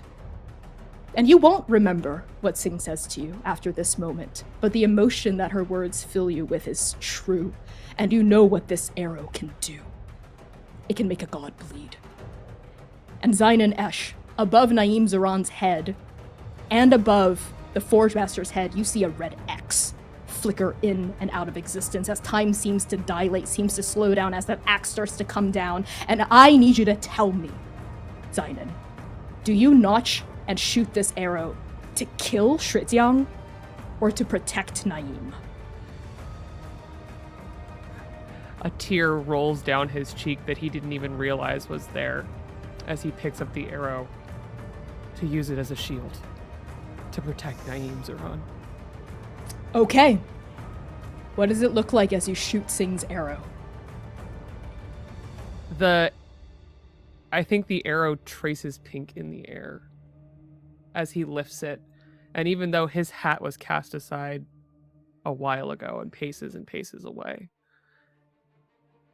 just under his hair, cherry blossoms begin to just grow and roll down his clothes, lacing in with all of the stitching on his kimono feathers. And he begins to radiate with pink and flowers and love. As he draws the arrow, it traces a hot pink line through the journey as he draws it to shoot, to stop her. You shoot her in the axe-bearing arm for the third time? Yes. And this time, this pink arrow, like a blade of pure sunlight, hits its target true, and it sticks through the flesh of this god. The Forge Master staggers, trembles, drops Naeem, eyes widen in surprise and shock that she could feel this pain, feel this blood creeping out from her arm. She lowers the axe-bearing hand and looks almost in wonder at the pure white blood flowing down her arm, dripping to the crook of her elbow and then onto the ground. And as Naeem falls onto the ground, he coughs out and tries to pull himself back up as his last words change. Back in the Hall of Peerless Destiny, Lumira, you have reached the Emperor's side.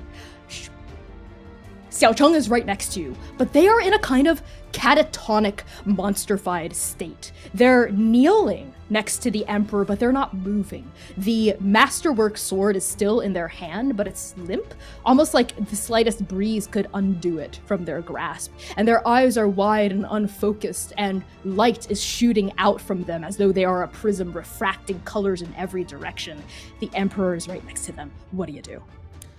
I think Lumira, in a just fear, determination, grit, and resolve, she doesn't even guess they're going through something right now, and she has bigger fish to fry. So Lumira actually pushes Xiaosheng away, Okay. away from the Emperor, and drops to her knees. Where is Zherling in all of this? Are they looking directly at what's happening? Are they keeping guard? Is she like what? Yeah, what- Zherling is in the midst of the melee, basically. It, along with the other symbols, is fighting and wrestling with these gods, flitting between the different rainbow constellations of color, trying to calm the monstrified gods alongside the other symbols. Basically, like, knock them out, make sure they're peaceful in She's one area. distracted. Yeah, she's busy protecting and helping the gods Perfect. of this place. Because what Yes. I'm about to do is not going to be nice. Okay. Lumira, she knows she has to stop the bleeding. The only way she can is the tourniquets are not working. She's still bleeding out. So Lumira just shakes her head, takes her two left fingers and her thumb, reaches into the stab wound itself to pinch the veins closed as she reaches in, both of her hands absolutely bloody and covered. She has her first aid kit open next to her. She's applying liquid stitches with her right hand to where she is pinching the veins closed before, with one hand in her teeth, she's threading a needle, making a stitch as she digs it in and out intricately through the wound. Once the vein is sealed and is able to pump again, she can close the wound and we can work from there. Liquid stitches will dissolve, harmless. And she's back in, eyes laser focused as she's pinching this vein closed before she pulls her fingers out to finish the stitch in the wound itself to close it. Jesus Christ, yes. I'm actually gonna ask you to connect here. Literally connecting the veins back together, but also this is a moment of connection between you and the Emperor to see if you're basically on the same level where you're able to do this. So roll 2d6 plus tags. Okay. So Yeah. tags again, first aid and healing, diagnoses, stabilizer, love is power, threading the journey, reverting time to heal,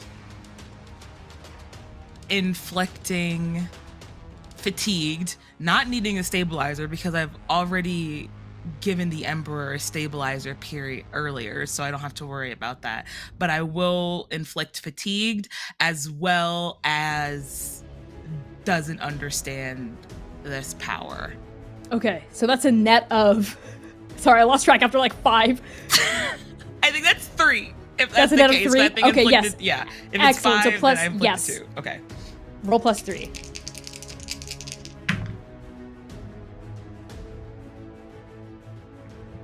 That's only an 8. Okay, that's a mixed success. So what intimate thing are you revealing here as you're trying to stitch the Emperor back together? I want to hear the words that fall from your lips as you're trying to stabilize the immortal dragon.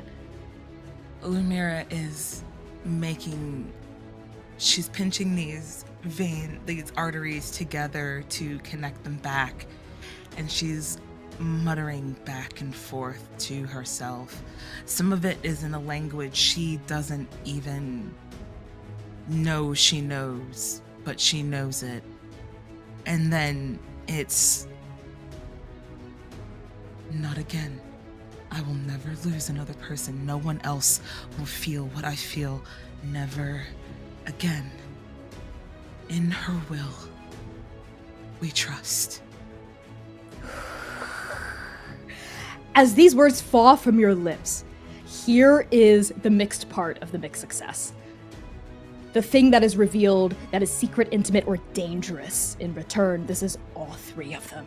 As you speak, you feel yourself as though you were falling into not just the wound, not just the Emperor's blood, but into her very soul itself. As you're stitching her back up, you are also stitching a part of yourself into her in this moment, and you sink. Lumira, you follow the Emperor. The Emperor has gone somewhere no ordinary mortal can go, but you are not an ordinary mortal, Lumira.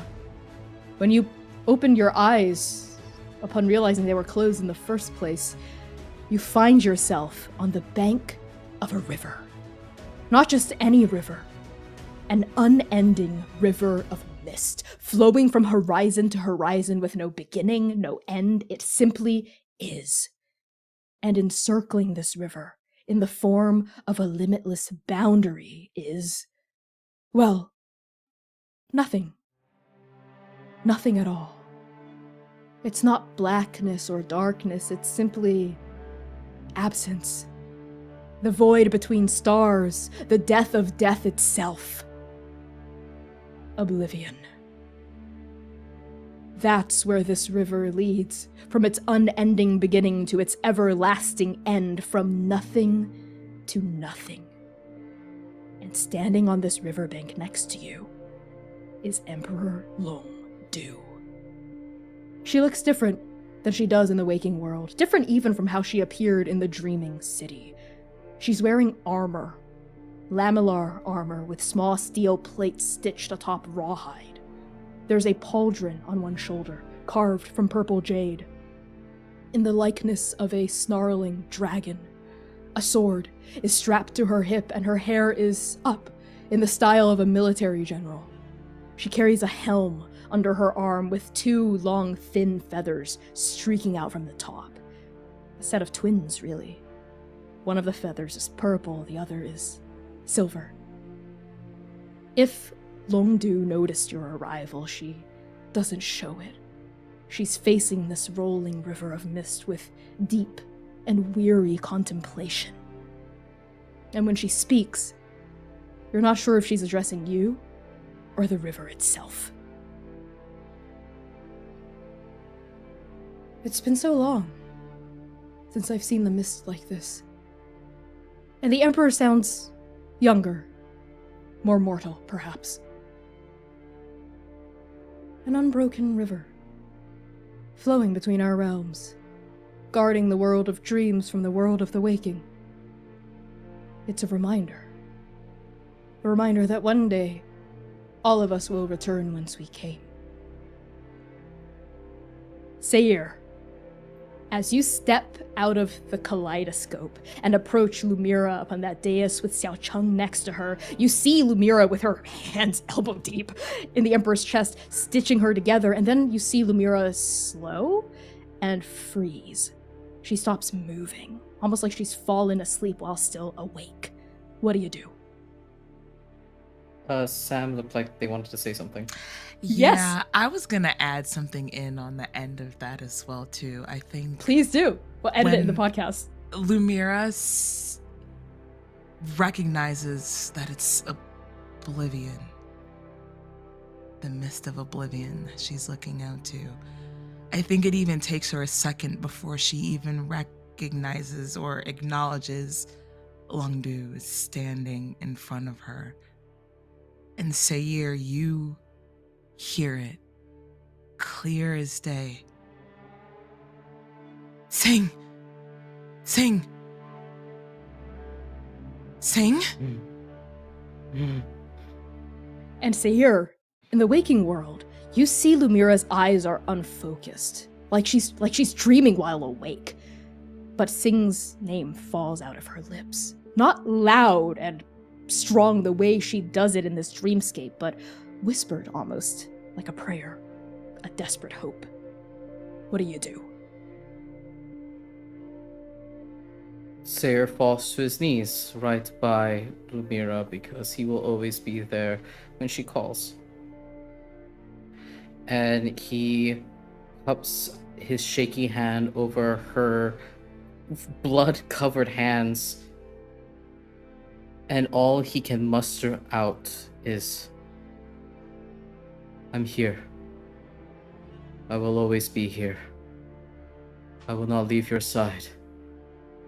You're the greatest healer this multiverse has ever seen. And you will win.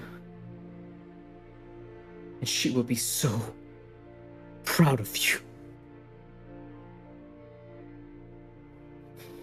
Sayer, as you speak these words to Lumira's conscious but unconscious body, you hear a noise from behind you, a scraping of diamond against tile, and you sense Xiao Cheng, still sobbing, still hysterical, begin to rise, and between their sobs, between their weeps, they're going, no, not again, no, stop, no, and you see the blade, cause Xiao Cheng's fingers to tighten once again around the hilt as they're kind of like struggling to their feet like a puppet on strings, kind of moving against what they want to do as the blade starts to rattle in your direction.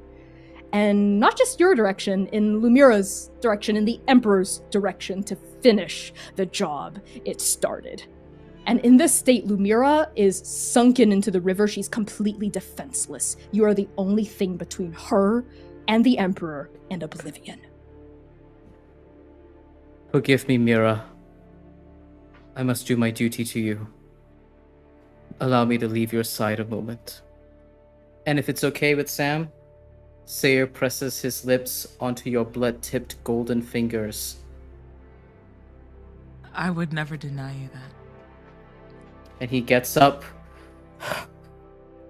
pulls his fists out, and walks towards Xiao Cheng. You will not bring that blade down on your beloved or mine. And I will rush Xiao Cheng to grab their arm. Okay, I'm gonna need you to either unleash violence or channel your power. I'll let you pick. Unleash violence. He has not tapped into his power quite yet. Okay, so roll 2d6 plus tags. Alright. Actually, no, you've been nicer to me. I'll roll you instead. Okay, you were nicer. I forgot to mention my tag, so I'll just take it raw. That's a 7. You're just gonna take it raw? Okay. I'm just gonna take 7. it raw. 4 plus 3. You exchange blows. Okay. You rush forward to grab Xiao Cheng's arm, the one that's wielding the sword, but it's like Xiao Cheng's being compelled against their own capacity, and the sword is making them into a really good swords person, right? Like this masterwork blade is increasing their ability to wield it. It whirls out of the way, so you end up grabbing Xiao Cheng's other arm, the free one, locking them in place there. But then the sword cleaves down, and tell me, where does it gash across your form? Onto his shoulder, because he's had to hold the other arm right down his shoulder. Okay, I need you to increase bleeding by 2 more tears. I cannot let that happen. I will resist it. Okay, which tags are you burning, and for how many? I am burning a brother's devotion, and I am burning the chosen one. Okay, yeah. So that's 2, so you don't take any pips. But just for flavor, I think it cuts you open and you bleed a little, like a shallow wound as you dodge out of the way a bit. And as you smell your own blood, mixed in with the fearful divinity radiating off of Xiao Cheng, there's that flick of hunger again. Bubbling up inside you, a flick of hunger. Your tongue almost wants to flick out of your mouth and taste it. Taste not just Xiao Cheng's fearful sweat, but your own blood leaching out of your body. The hunger, and the voice comes back. You need me to control this. Let me help you. I won't be your monster! I'm Seer. Xiao Cheng! Let it go! Let go of the blade! I can't! I'm not strong enough! I can't do it! I can't! You are! You are virtue now! The Emperor's virtue! Who is more worthy than you? Please! The Emperor!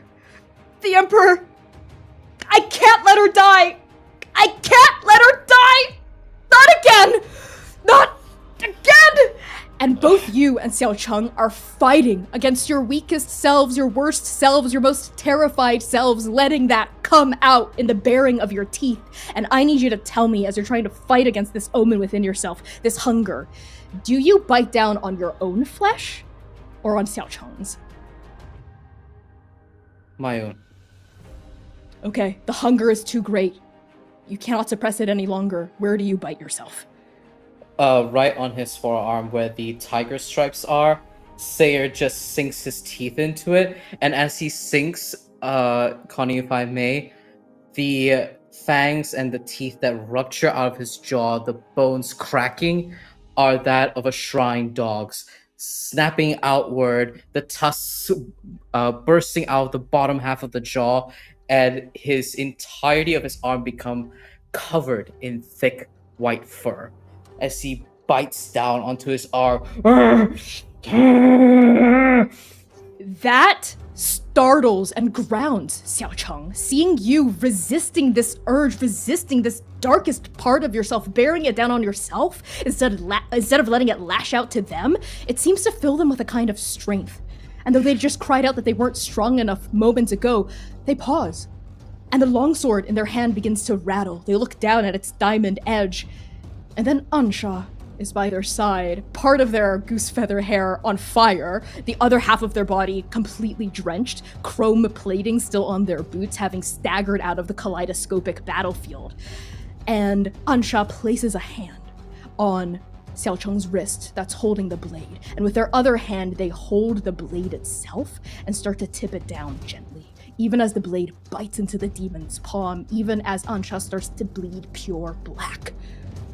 Ansha looks at Xiao Cheng and says, "Listen to Sayer, my darling. You can do this. You are strong enough. We're all here for you. Please." And even though their voice doesn't waver, their hand doesn't waver, the blood between their palms, welling and weeping between it, continues to grow and grow and grow. And Xiao Cheng looks at the hand of Ansha, of their friend, companion, could be something with, and the strength inside them grows.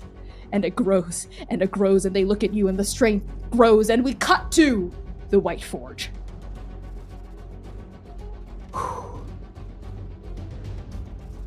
Zynon.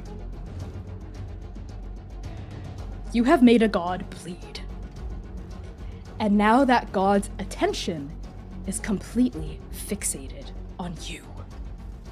Shuixiang turns her entire body in your direction, and she raises her arm with the pink golden arrow impaled through it. And she uses the flat end of one hand to push it all the way through. As it works its way through the shaft and through the arrow tip, and it clatters onto the ground, stained with her pure white blood. Good. Good. Very good. More where that came from, cultivator, and you will learn the lesson I had to write and weep in blood for thousands of years. Give me everything you've got, Zynon Esh. Run!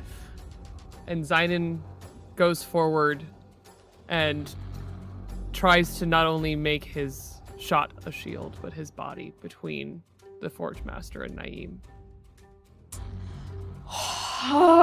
Okay, Naeem's starting to stagger to his feet, looks wildly between you and Shuixiang, and also at Yinghe, who's also stumbling back up to her feet. And you know that he doesn't want to leave you. He can't leave you. And Naeem says, "Yinghe, go! Zynon, I'm here with you. Until the end. No matter how it ends, I will not leave your side." Oh, isn't that touching? You know, cultivator, you and I, we are not so different, are we? There's violence in both of us. Both of us have been wronged. Both of us know that this world is full of cruelty. This world is not fair. It's never been. But a blade is the great equalizer, is it not? That's where you're wrong.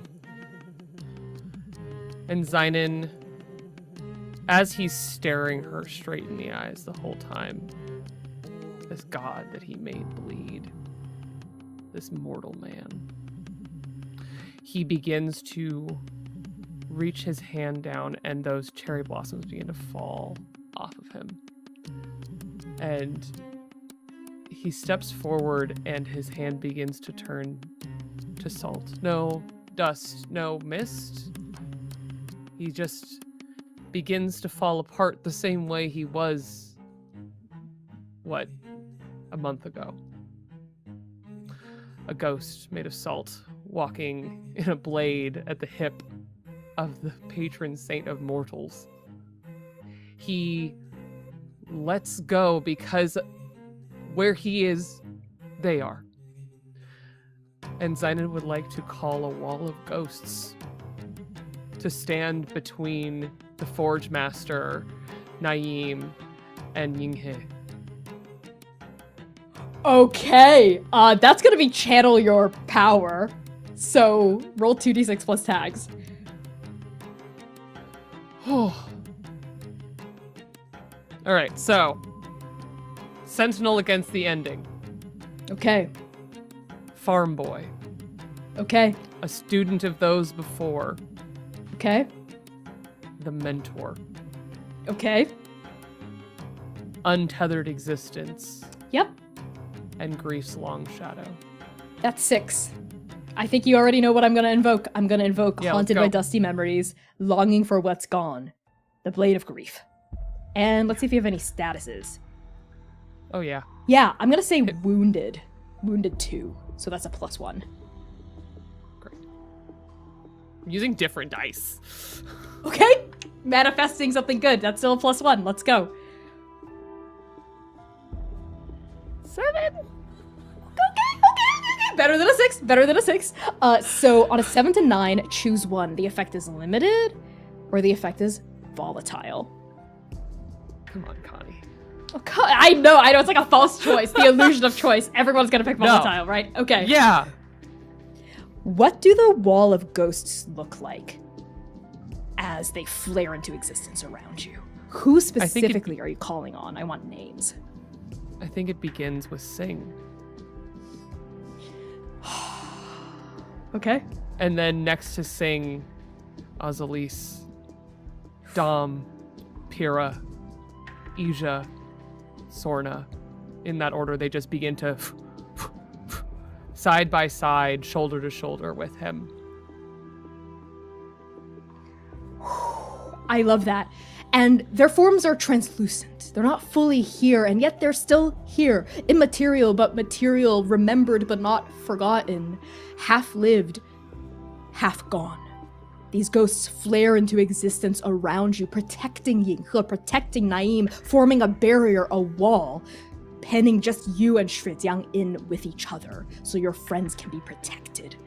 And because it is volatile, as the ghosts flare and you see your loved ones surging around next to you, this isn't like how it was back in the garden with Hop Ching, but it is also so much like how it was back in the garden with Hop Ching, because there is love, yes, but there is also pain. It hurts, Zynon, it hurts so much to see their faces, but not really be able to touch them. And I want you to answer for me as part of its volatility.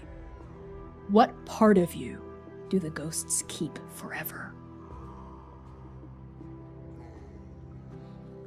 When Zynon arrived at Trans, he was not a whole man, and I don't mean in a figurative sense. He was wasting away from the dust itself. And I think the cracks that lace down his arm widen.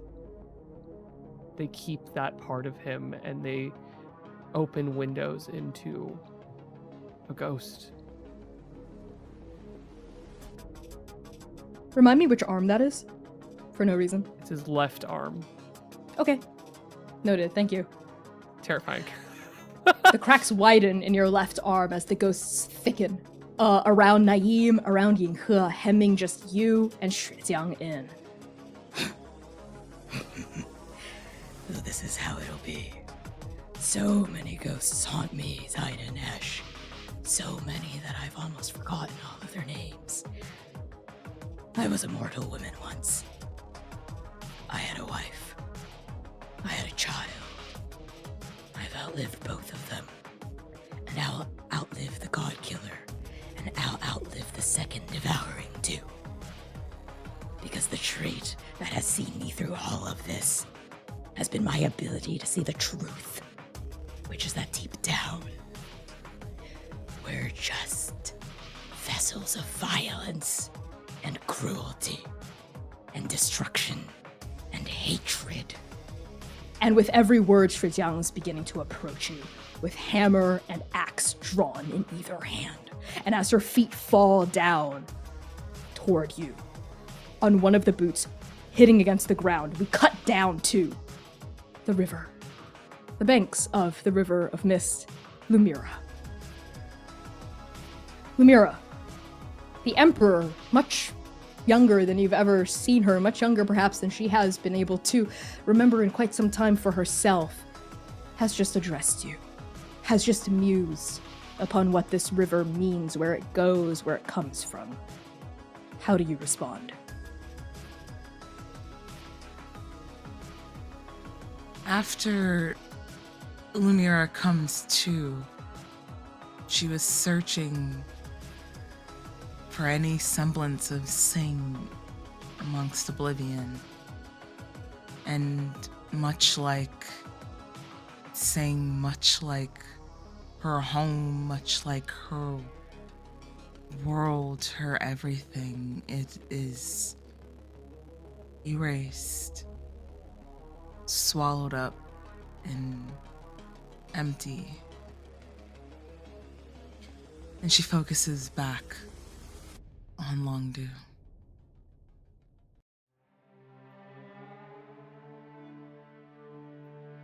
What is your point of bringing me here? Bringing you here. You followed me, Lumira. You followed me to the banks of this river. I think because you know, deep down, as do I, that I have a choice to make here. I can go home, or I can return.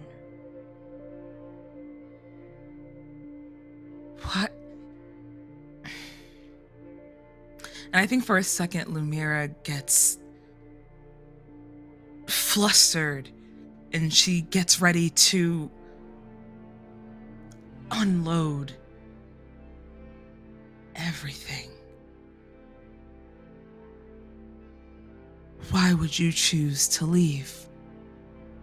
Why would you make the decision to separate yourself from the people who love and care about you more than anything in this world? And she catches herself. This isn't about her. This isn't even about Sing, or Sayer, or Zynon, or Fate. It is her mission, one that she's set out to do. I don't know how I followed you here. All I know is that you have a purpose. People love you. People care about you. People would be broken if you didn't come home. So if I wake up every day and face this world with nothing on my shoulders but my wit and my intelligence, you can let me help you and bring you home, so that you and the people that love you, that care about you, have a second chance. We all get second chances. You don't get to just skirt that.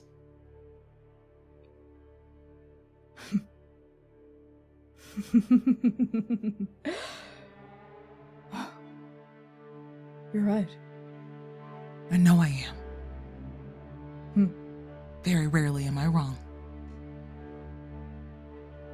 You know, during the devouring, the mist was everywhere.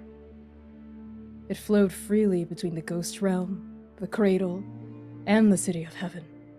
Though we didn't call it that back then. Back then, it was simply the realm of gods. The river. Divinity united the sister realms, but it also ensured that gods could go anywhere they pleased, wreak havoc anywhere they pleased. When I ended the devouring, I severed the connection between the sister realms. I separated us into thirds, sifting the layers apart that had never before been unsifted. I had to break the world to save it. Back then, the choice was so clear, so simple. But now I'm not so sure. Now I think perhaps I planted the seed of my world's doom. But maybe, like you said, maybe there's a new era on the horizon. The era of my virtue. Who knows, perhaps even the era of a new god killer one day, to mend the world I broke. And as the Emperor turns around and speaks to you, up in the White Forge with every step forward, we see Shrijiang approaching Zain and starting to lift the axe, and as she does, we hear the Emperor in the river say, "I've tried my hardest to stop the devouring, to forge a new path, a new world, a new mode of being for the people of the sister realms. But my assassination at the hands of a forge master I trusted." And back up in the White Forge, we see the forge master stop in front of Zain and Esh, her shadow falling over this cultivator. And the Emperor continues, "It shows me that, though wounds can scar over, some people never forget those scars. Some people let the scars define who they are, what they can do. And they never give other people the chance to choose otherwise." And in the White Forge, the axe comes back and down. And the Emperor says, "But maybe it's time. Maybe it's time for me to step into a new mode of being. Time for me to step back from being Emperor as I've wanted to. But also time for me to be there. For the people that need me. For the people who still require and want my guidance. My companionship. My love." And the Emperor turns back and faces you completely, Lumira. She makes her choice. She holds out a hand to you. "Come. Let's return to the people who need us."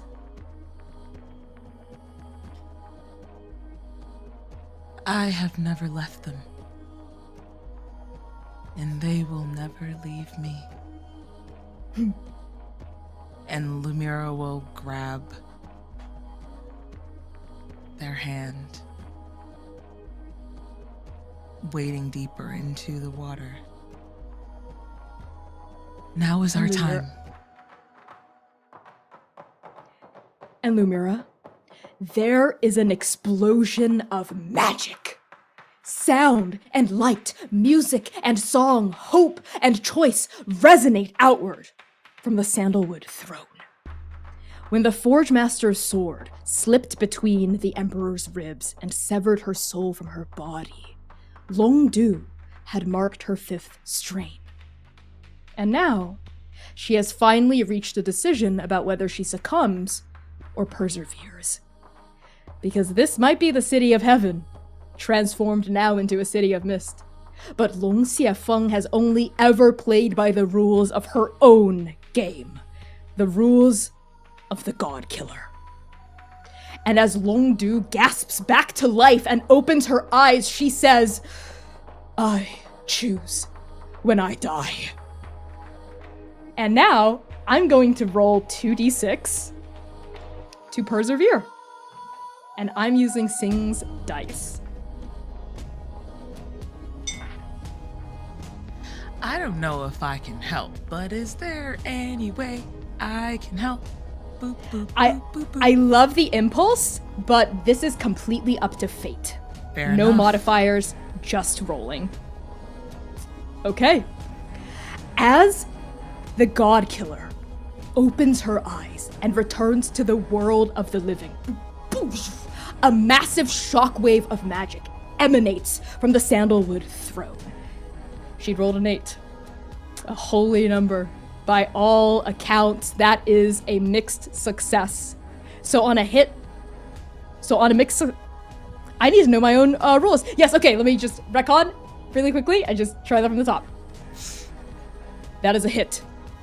On a hit, she clears one strain, but also reveals one to her opponent as she fights through the pain. Either a weakness or flaw they can exploit, something she desperately desires, or her true hidden intentions. I'm gonna say something she desperately desires. As the Emperor comes back to life, all of you sense it, all of you feel it, especially her opponent. Her desire to right the wrongs of her past. As she gasps back to life, just in time to lock gazes with her sister, coming through the entrance of the Hall of Peerless Destiny, leading her army through the gates of the city of heaven. And we're gonna end the session there. So thank you all so much for tuning in.